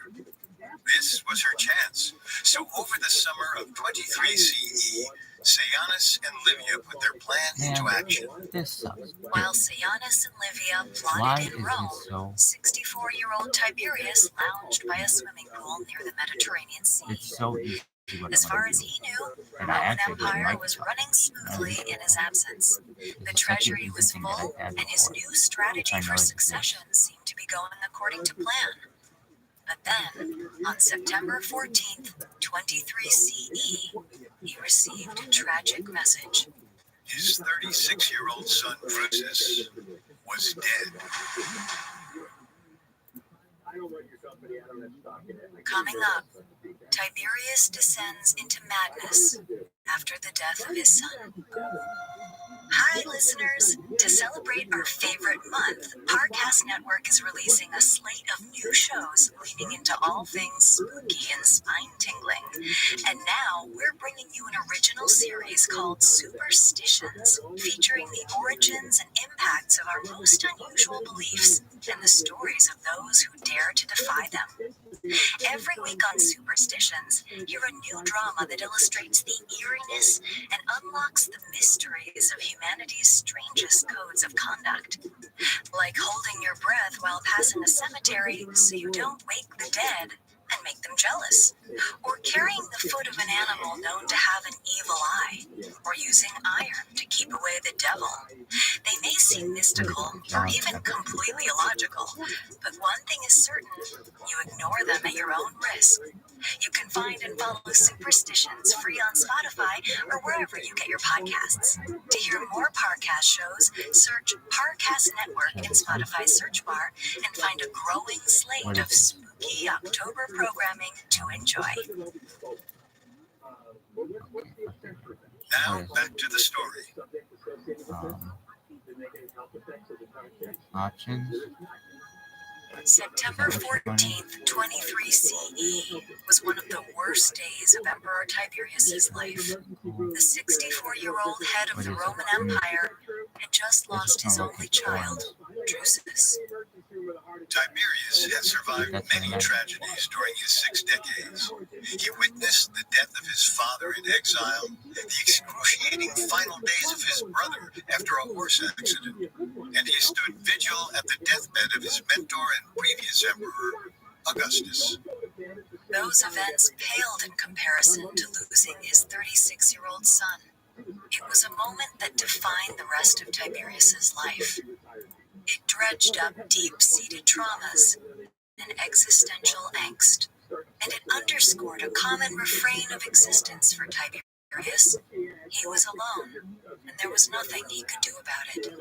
Besides the personal loss of Drusus, Tiberius evidently learned once again that the best plans of emperors were useless and inconsequential against fate. He had witnessed a similar pattern with his predecessor, Emperor Augustus. Early in Augustus's reign, the emperor had planned to pass the throne to his nephew, but that boy died. Then he hoped to give it to his grandsons, but they too were killed or stricken by disease. Now the story was repeating itself. Okay, fine. No Don't matter fucking how much he planned, do it. Access the requested. empire was always in jeopardy.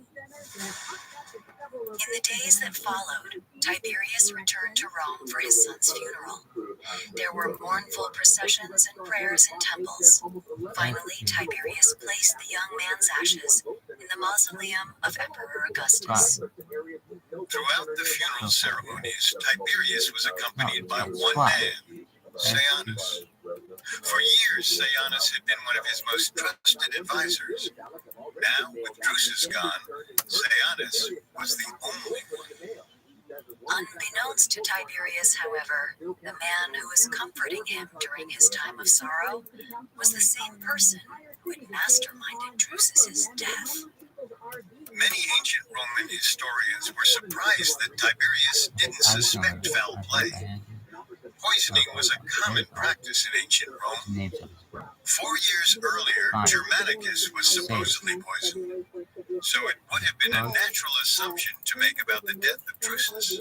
The fact that Tiberius didn't suspect poisoning either meant that he truly believed Drusus died of natural causes, or he didn't have enough proof to say anything publicly. Still, after Drusus's death, Tiberius became increasingly paranoid and erratic. Josh, remember when it was like He here? believed that people were out to get him. He swung from being an isolated recluse to litigating every insult or verbal slight from Roman citizens. To root out treason and rebellions in the empire, Tiberius instituted a new system of laws in which citizens called delatores could report seditious behavior to the Senate. The reporting citizen received a percentage of the fines. In essence, Tiberius created a system of paid informants, which resulted in countless lawsuits and fueled his own paranoia. Most of the time, Tiberius stayed out of the decisions. But in the early months of 25 CE, his troubled mind got the better of him. Several of Sejanus's delatores brought a case to the Senate that involved a historian named Cordus. In one of Cordus's recent books, he spoke ill of both Sejanus and Tiberius. First, Cordus described a statue of Sejanus as a monstrosity to the empire. And second, Cordus said one of the conspirators against the great Julius Caesar was the last true Roman. Even after years of advocating for free speech, Tiberius took offense to Cordus's words. Besides the direct affront against his lieutenant Sejanus, Cordus implied that Tiberius was not a true Roman. Tiberius argued to the Senate that this amounted to treason. Before the Senate could punish Cordus, however, the writer starved himself to death. Even without a final legal judgment by the Senate, the results were clear. Tiberius's once stable reign was slipping away. He was officially becoming a paranoid tyrant, and Tiberius's increasing paranoia made him easy prey for Sejanus. I don't think that Sejanus stepped up his plan to take over the empire, this time by setting his sights on Vipsania Agrippina, the widow of Germanicus and adopted daughter-in-law of Tiberius. Agrippina was a powerful and well-liked princess. She had accompanied Germanicus on many of his military campaigns, so she was seen as a fearless Roman woman. She was also the mother of the heirs to the throne, Nero Caesar, Drusus Caesar, and Caligula. Sejanus probably thought if he could sow conflict between Agrippina and Tiberius, perhaps Tiberius would disavow her sons from the throne and choose Livia's boy Gemellus instead. So, Sejanus set about fomenting a civil war within Tiberius's family. First, again according to Suetonius, Sejanus convinced Tiberius that Agrippina was actively plotting to overthrow him. It's important to note here that Suetonius, the historian who documented this period most famously, is notorious for stretching the truth. Some of the following may be fabricated. Sejanus pointed to Agrippina's popularity amongst Romans. He said that it was only a matter of time until she amassed enough power to remove Tiberius and install one of her sons. Even though that was Tiberius's eventual plan, Sejanus knew that it would anger Tiberius that Agrippina was overstepping her authority. Besides being a bug in Tiberius's ear, Sejanus cleverly worked the other side of the conflict too. He had informants embedded amongst Agrippina's friends and confidants. There, he planted suspicions that Tiberius was attempting to poison her. Sejanus's agents whispered that Tiberius never wanted Agrippina's sons to be emperor, and he was vying to kill all of them. Ironically, it was Sejanus who was trying to do that, but at the time, Agrippina didn't realize the truth.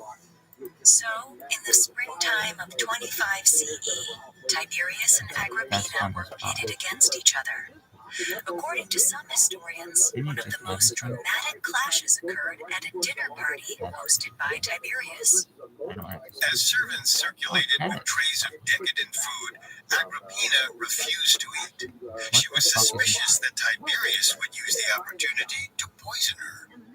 Conversely, Tiberius watched his daughter-in-law refusing to eat his food. At one point, Tiberius even personally offered her an apple, but she refused it. Not only did this offend Tiberius as a host, it also fed into his suspicions of Agrippina's potential plot against him. The entire scene was a stroke of genius for Sejanus, who sat back and watched Tiberius and Agrippina attack each other. In the weeks that followed, Tiberius is said to have fixated on the dinner party. He couldn't shake the thought that his own daughter-in-law would refuse his food. However true it is, this particular story underscores how much Tiberius detested life in Rome. It's clear he longed to return to the island paradise of Capri, far away from temperamental princesses and all the political schemes of the empire. Once again, according to Suetonius, Sejanus seized the opportunity to advance his plan. He agreed with Tiberius that Capri was the best place for him, but this time, Sejanus didn't want it to be temporary.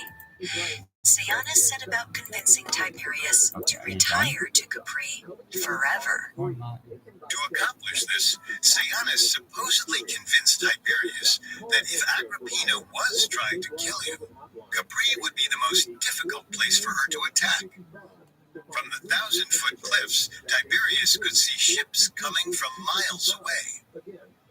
In Rome, on the other hand, Tiberius was an easy target. There were too many roads and alleys. There were spies and sycophants. Sejanus argued that if Tiberius stayed in Rome, he'd likely be dead within the year. And in a masterstroke of manipulation, Sejanus didn't only target Tiberius's paranoia, he also appealed to Tiberius's fragile ego. Sejanus flattered Tiberius with reports that Rome was in better condition now than it had been during the reign of the great Augustus. The treasury was rich, the roads and temples were fixed. Since Tiberius was so skilled at leading the realm, of course he could do the same from Capri. Then, to conclude his appeal, Sejanus reminded Tiberius that Germanicus's boys would be safe in his care. Who better to care for them than the head of the Praetorian Guard? Sejanus's words were a salve to Tiberius's wounded soul. He had been trying to retire for over a decade. From time to time, he had left Rome temporarily, but he had always returned. In the final months of 25 CE, however, Tiberius decided to follow Sejanus's advice or his private whims. It's unclear which. Whatever the case, he wouldn't be budged. He was going to leave Rome permanently.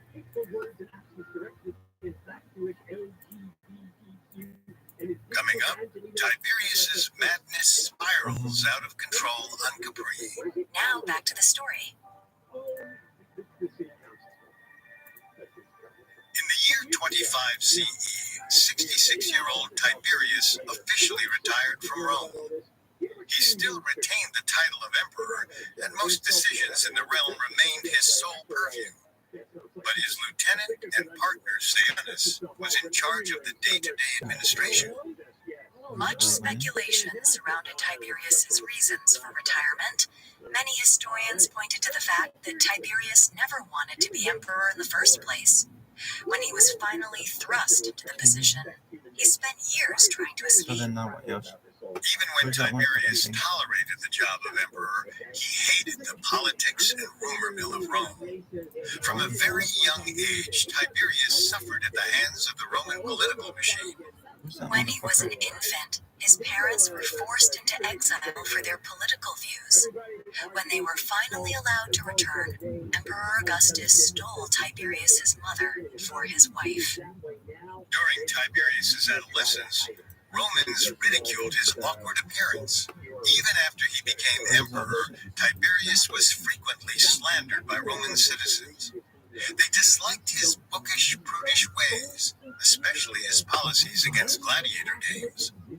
But Tiberius wasn't only concerned with the Roman public. Since the death of Drusus, he was breaking down mentally and physically. His behavior was more and more capricious. He reacted to the slightest verbal insult.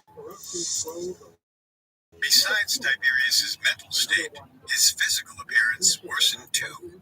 In his later years, his skin developed a prominent rash and became covered in pus-filled sores. At least according to Suetonius, a notable gossip. His book, The 12 Caesars, written in 121 CE, is both an extremely valuable source of information about Roman life and generally unreliable in its level of detail.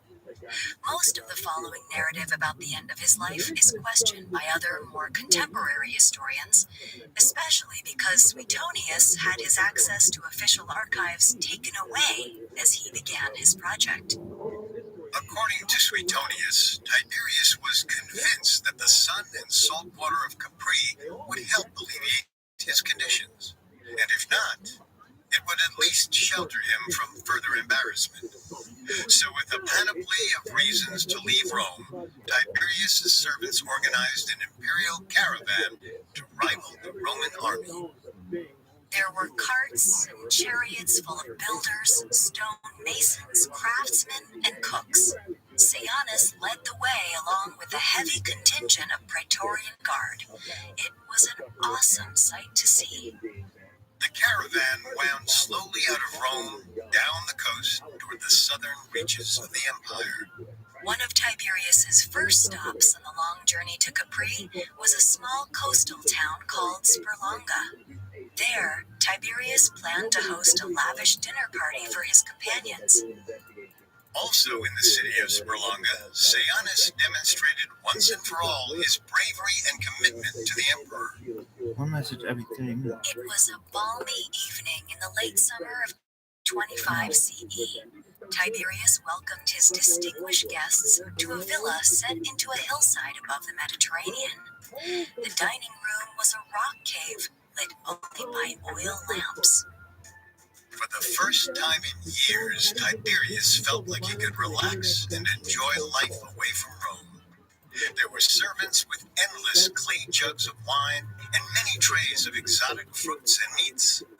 But suddenly, in the middle of dinner, part of the cave collapsed. People screamed and ducked for cover.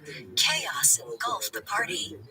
As the dust settled, everyone realized that Sejanus had leapt to protect Tiberius from falling rocks. The head of the Praetorian Guard had shielded the emperor with his own body and risked his life to protect him. The story of Sejanus' bravery spread quickly. After that, Tiberius considered Sejanus his best friend. Of course, unbeknownst to Tiberius, Sejanus was concocting traitorous schemes at every turn. After the incident in the cave, Tiberius and the imperial caravan eventually boarded ships and completed their journey to the island of Capri.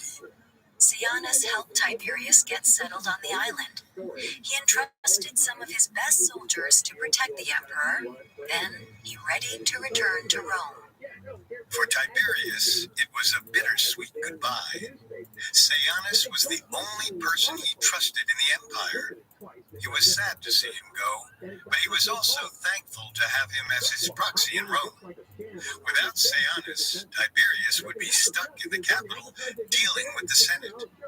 Of course, without Sejanus, Tiberius's son Drusus might still be alive as well. As Tiberius waved to Sejanus's departing ship, he turned to the task at hand. He needed to build Capri into the paradise he had always wanted. Over the next few years, Tiberius built numerous villas on the island. One in particular was his favorite. Perched atop one of the highest hilltops, the elaborate mansion and fortress was called Villa Jovis, or Villa of Jupiter. There, 1,000 feet above the Mediterranean, Tiberius and his guards were able to see any approaching vessels. It was a perfect vantage point for a paranoid emperor. Inside the villa were luxurious apartments for Tiberius and his guests.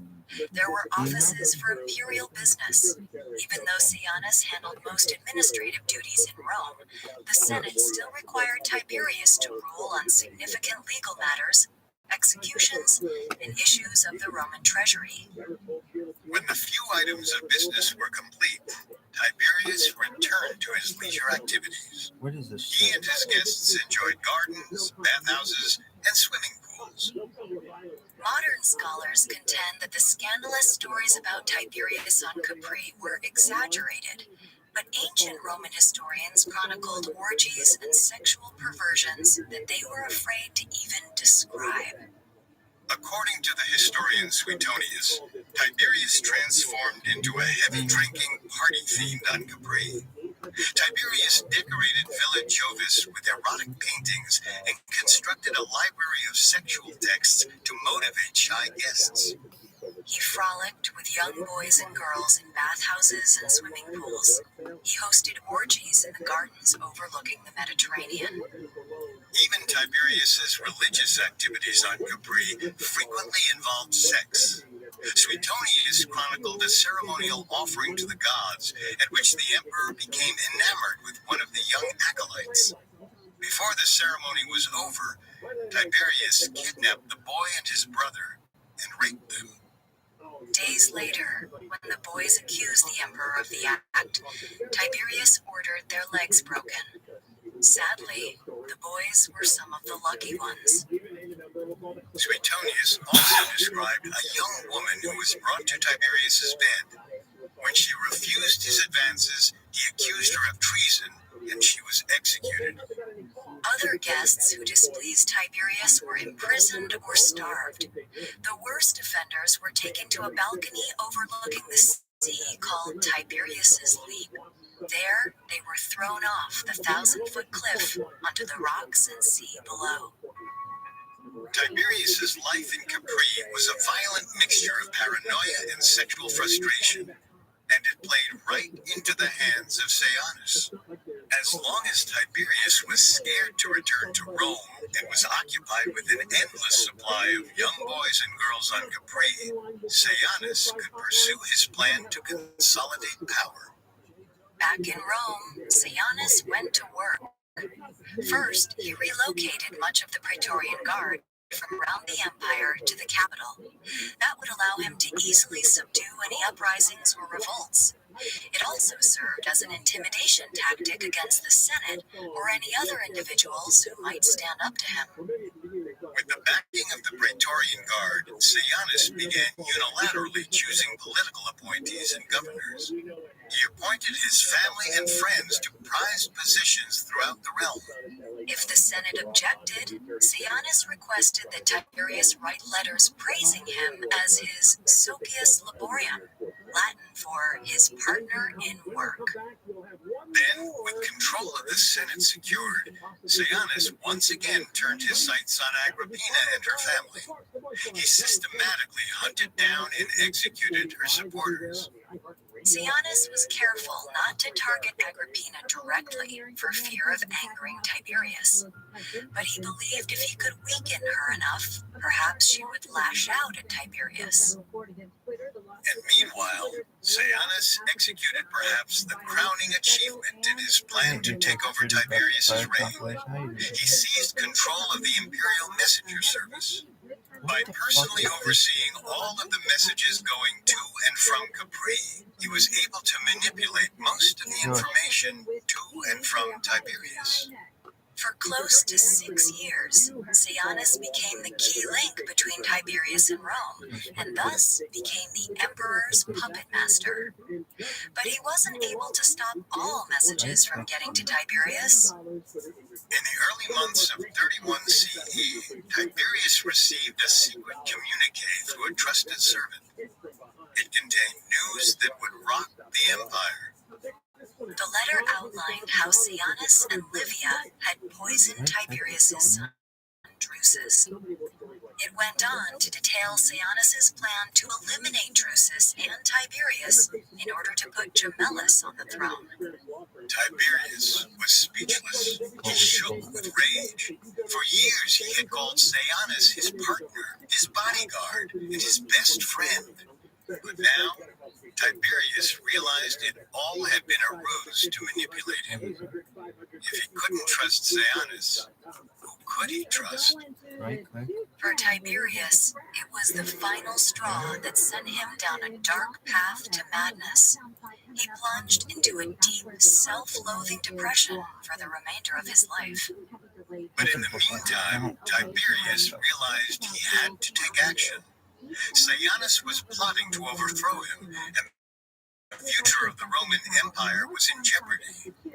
He had to act now, or it might be too late.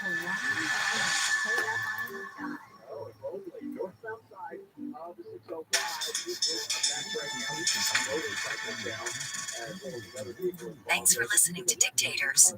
Next week, we return with Tiberius's attempt to rescue Rome from the clutches of Sejanus, and we dive deep into the reign of his adopted grandson, Caligula.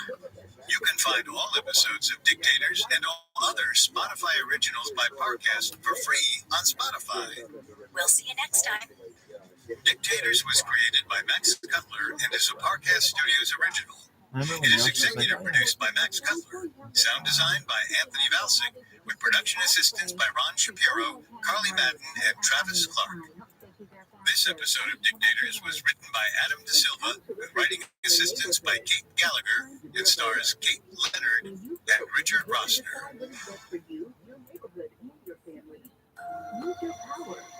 Hang a horseshoe above your door, keep a rabbit's foot in your pocket, and follow Superstitions free on Spotify. Listen every Wednesday for the surprising backstories to our most curious beliefs and thrilling tales that illuminate the mystical eeriness of our favorite superstitions. Due to the graphic nature of this dictator's reign, listener discretion is advised. This episode includes discussions of murder and sexual situations that some people may find offensive. We advise extreme caution for children under 13.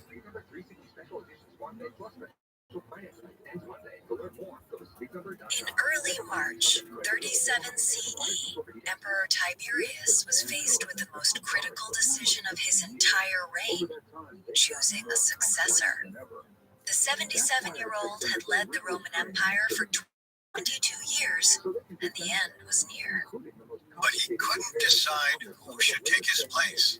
His teenage grandson, Gemellus, or his 24-year-old adopted grandson, Caligula. Making difficult decisions was always a problem for Tiberius. It was evident to all that he had no desire to lead Rome. Instead, he preferred the sexual perks that came with the position of emperor. And eventually, he came up with a brilliant way to avoid even this crucial choice. He would let the gods decide who should be the next emperor. Tiberius sent a message to both boys and told them to come and see him at once. Whoever walked through the door first would officially be declared his heir. It was perfect. As Tiberius waited in his chamber, he heard a knock on the door and looked up. To his complete and total disappointment, it was Caligula. Through gritted teeth, Tiberius embraced his adopted grandson and officially declared him heir to the throne. A viper was about to be unleashed on the people of Rome.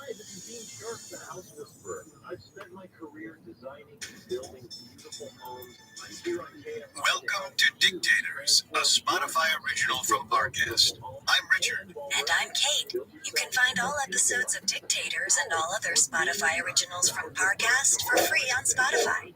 Today we continue our discussion of the Julio-Claudian dynasty with Caligula, one of the most infamous Roman emperors in history. He ruled from 37 CE to 41 CE. Throughout that reign, he was known for his cruelty and insanity. This week, we'll follow the rise of Caligula. We'll discuss how Caligula grew up in his father's shadow and came to be imprisoned by Emperor Tiberius in Capri. But the young man didn't just get out of captivity. He made it to the seat of the emperor, where many Romans hoped this relative unknown would do some good. Their hopes were quickly dashed.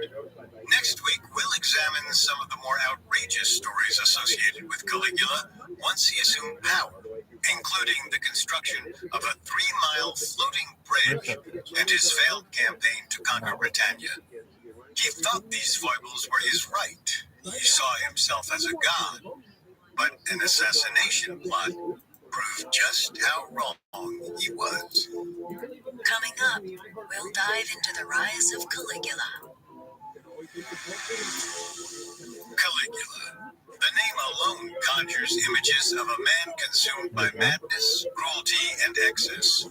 For thousands of years, the world knew Caligula as one of the quintessential examples of Roman overindulgence. He was made all the more infamous in the 1979 erotic historical film that bears his name. Many modern historians confirm these general ideas. Caligula was a murderous, selfish, and paranoid tyrant. However, historians have also suggested that the ancient writers exaggerated Caligula's evil. This historical slander was most likely due to the fact that Caligula didn't live up to the standards set by his father, the great Roman general Germanicus. Caligula was born Gaius Julius Caesar Germanicus on August 31st, 12 CE. His mother was Agrippina the Elder, granddaughter of Augustus Caesar. At the time of Caligula's birth, Augustus was in the final 2 years of his reign. About a year after Caligula was born, Germanicus was appointed commander of the Roman legions in the Rhine. So for the first several years of his life, Caligula grew up amongst soldiers, and in many ways, the stage was set for Caligula to follow in his father's footsteps. The Roman soldiers found themselves entertained by the young Caligula, who Agrippina the Elder dressed like a legionnaire. He quickly became the pet of the troops. As part of his soldier's uniform, the young boy wore the standard Caligai boot. This led to the nickname Caligula, or Tiny Boots. The name stuck with him for the rest of his life, much to Caligula's annoyance. This quaint portrait of family life amidst the army was interrupted in 14 AD when the unpopular Tiberius became emperor of Rome. In response, soldiers in the Rhine legions threatened to mutiny.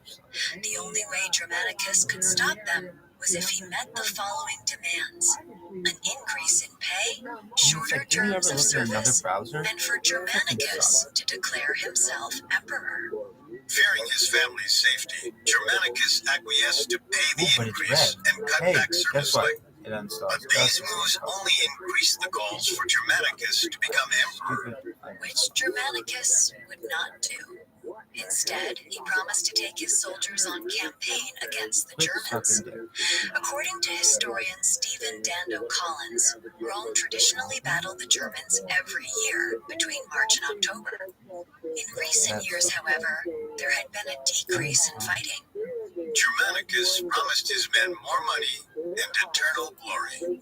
And for the next 2 years, they got what he promised. Germanicus and his men crushed various Germanic tribes. One of his most significant victories came at the Battle of Edistovizo in 16 CE. 80,000 Roman soldiers defeated 50,000 Germanic troops. The battle put an end to a 3-year campaign, earning Germanicus and his men fame and glory back in Rome. But in the process, it made Germanicus an enemy of his adoptive father, Emperor Tiberius. To Emperor Tiberius, Germanicus's victories represented the soldiers' attempt to usurp power. Tiberius was convinced that Rome's troops were more loyal to Germanicus than their emperor, and he wasn't wrong. But Tiberius knew that he couldn't simply kill Germanicus. Such an act might inspire a rebellion. Instead, he recalled Germanicus to Rome, where he could keep an eye on him.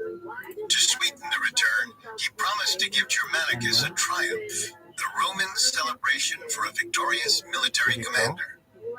And Germanicus wanted to make his triumph a family affair. In May 17 CE, 4-year-old Caligula returned to Rome in style. He stood beside his hero father and siblings in a chariot showered with cheers. Behind them was the parade made up of Germanicus's legions. As Caligula rode through Rome's streets and did laps around the Circus Maximus, the triumph was seared into his memory. It felt so good to be adored. However, Caligula's time in Rome only lasted a few months. At the end of the summer, Germanicus was appointed commander-in-chief of a conveniently distant region. He, a pregnant Agrippina the Elder, and the young Caligula headed to the Middle East. Once they established their home base in Antioch, Syria, Germanicus toured throughout the eastern portion of the empire. He island-hopped in the Aegean Sea, rode through the rolling hills of Armenia, and sailed up the Nile to see the pyramids. After 2 years, he returned to Antioch. And that's precisely when trouble started brewing. The governor of Syria was a man named Gnaeus Piso, and he wasn't too thrilled that Germanicus was now in the region as his superior. Germanicus technically outranked Piso, so Piso did everything he could to assert his authority. In January 19 CE, Germanicus traveled to Egypt. The region had recently experienced famine, and the commander needed to survey the damage. When he returned to Syria, he discovered that Piso had reversed all of the orders he had given to the army legions and surrounding cities. Although it is unknown precisely what those orders were, Germanicus was understandably livid, so much so that he banished Piso from his court. That October, Germanicus suddenly and violently fell ill. He quickly assumed that Piso had somehow poisoned him. This fear was reinforced when he discovered that Piso's wife was friends with a known Syrian poisoner. But before Germanicus could seek justice, he succumbed to his illness and died. For the 7-year-old Caligula, the loss of his father, a hero of Rome, was devastating.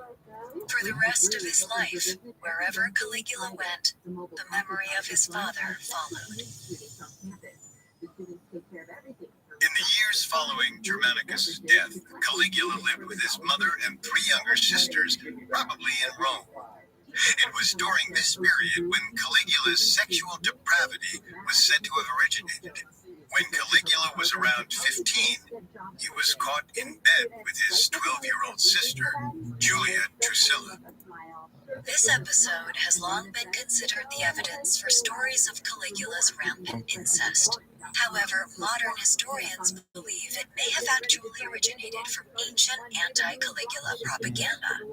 Of the 6 ancient historians who chronicled Caligula's life, Suetonius is the only one who wrote about Caligula in bed with Drusilla. And while other ancient historians had bad things to say about Caligula, Suetonius is especially severe, so much so that his narration is unreliable.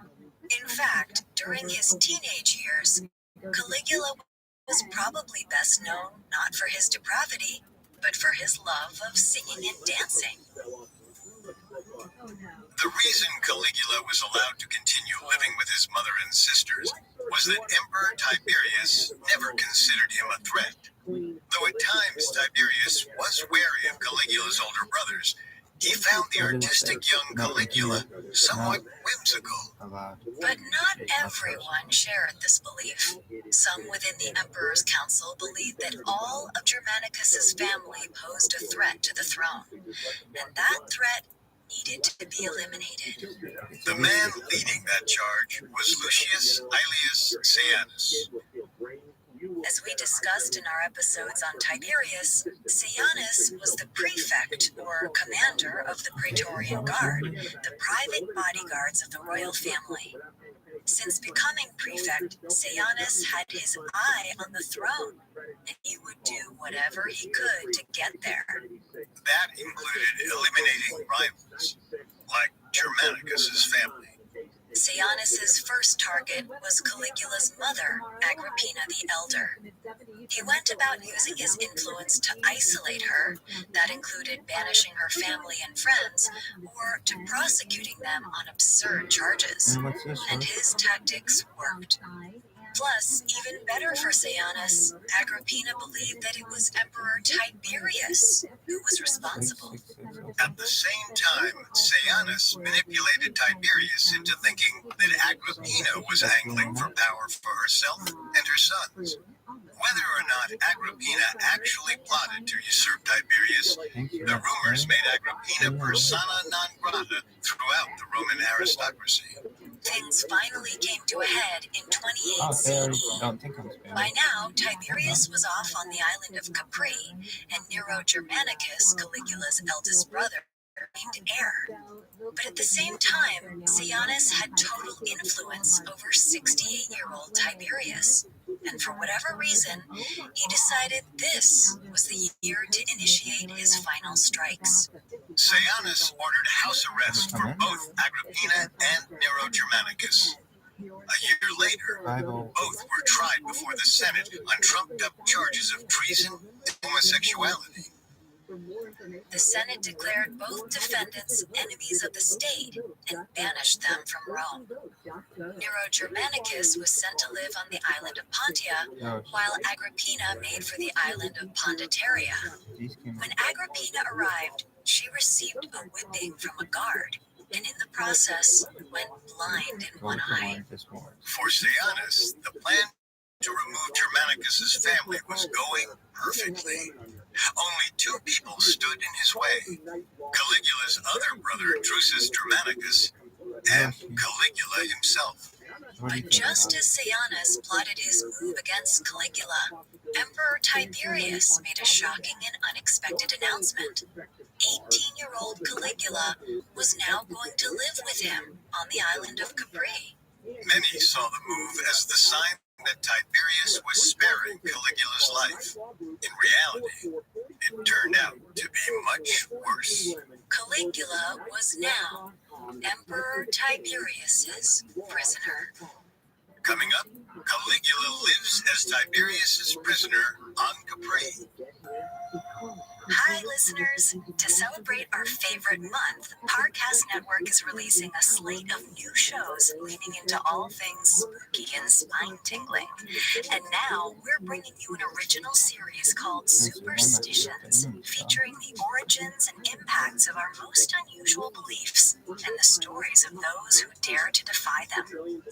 Every week on Superstitions, hear a new drama that illustrates the eeriness and unlocks the mysteries of humanity's strangest codes of conduct. Like holding your breath while passing a cemetery so you don't wake the dead and make them jealous. Or carrying the foot of an animal known to have an evil eye. Or using iron to keep away the devil. They may seem mystical or even completely illogical, but one thing is certain, you ignore them at your own risk. You can find and follow Superstitions free on Spotify or wherever you get your podcasts. To hear more Parcast shows, search Parcast Network in Spotify's search bar and find a growing slate of spooky October programming to enjoy. Now, back to the story. When Caligula's father died in 19 CE, it allowed the family's enemies to swoop in and eliminate them. The lead architect for this purge was the commander of the Praetorian Guard, Sejanus. For a decade, Sejanus worked on acquiring power while eliminating Caligula's brothers and mother.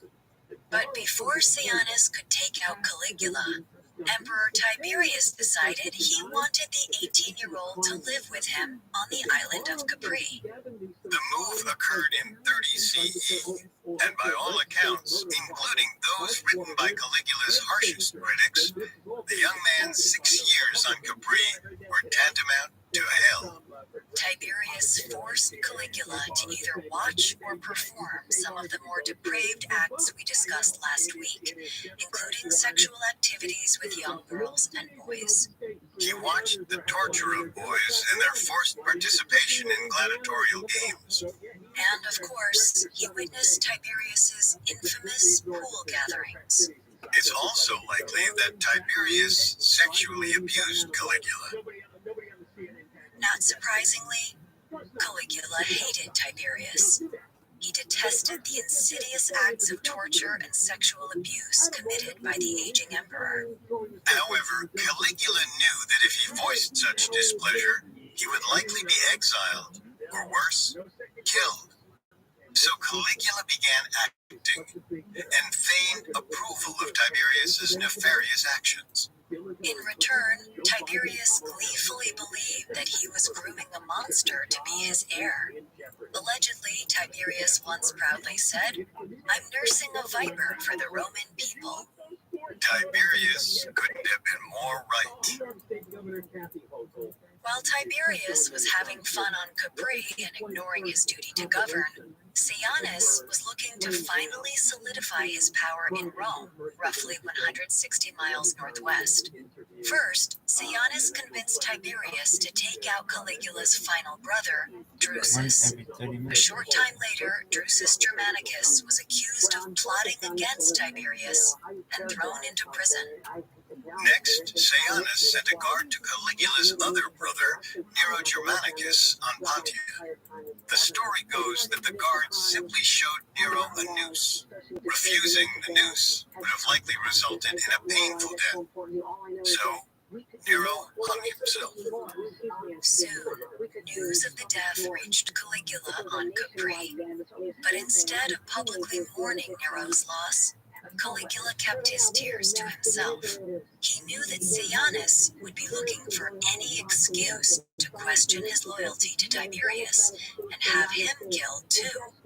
But fortunately, Caligula's grandmother also realized what Sejanus was doing and decided to step in to save her family. In the spring of 31 CE, Caligula's grandmother Antonia sent Emperor Tiberius a letter claiming that Sejanus was making moves against him. Tiberius trusted Antonia immensely. If she sent the letter, then the accusations must be true.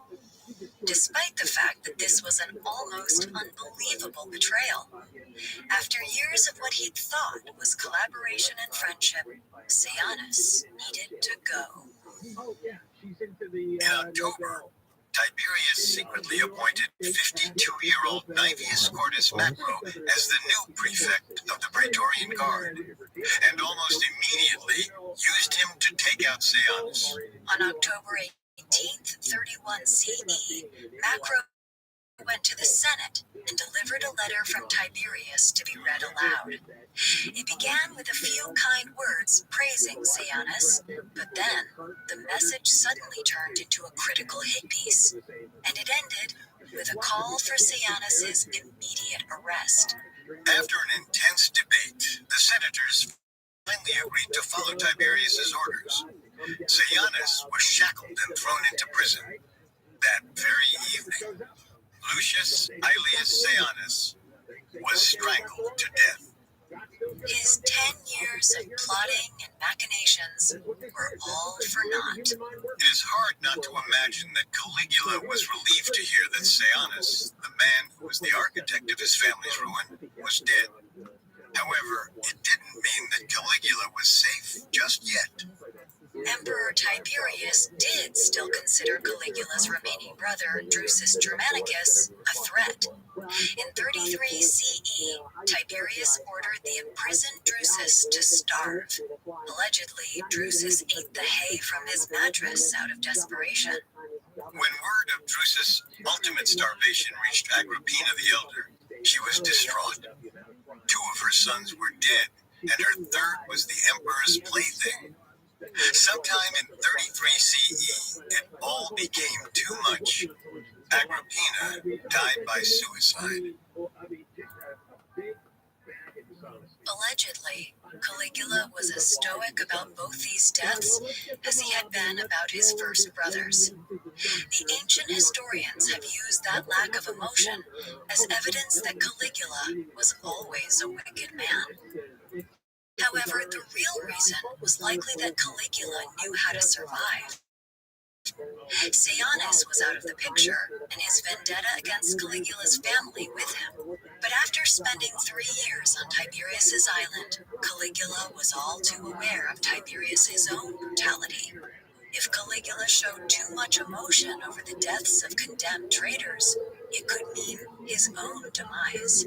So for the next few years, Caligula did all he could to stay out of trouble. He distracted himself by studying oratory, debate, and Greek philosophy. And he even made a friend, the new Praetorian Guard prefect, Macro. For a Roman emperor to succeed, he needed the backing of the Praetorian Guard.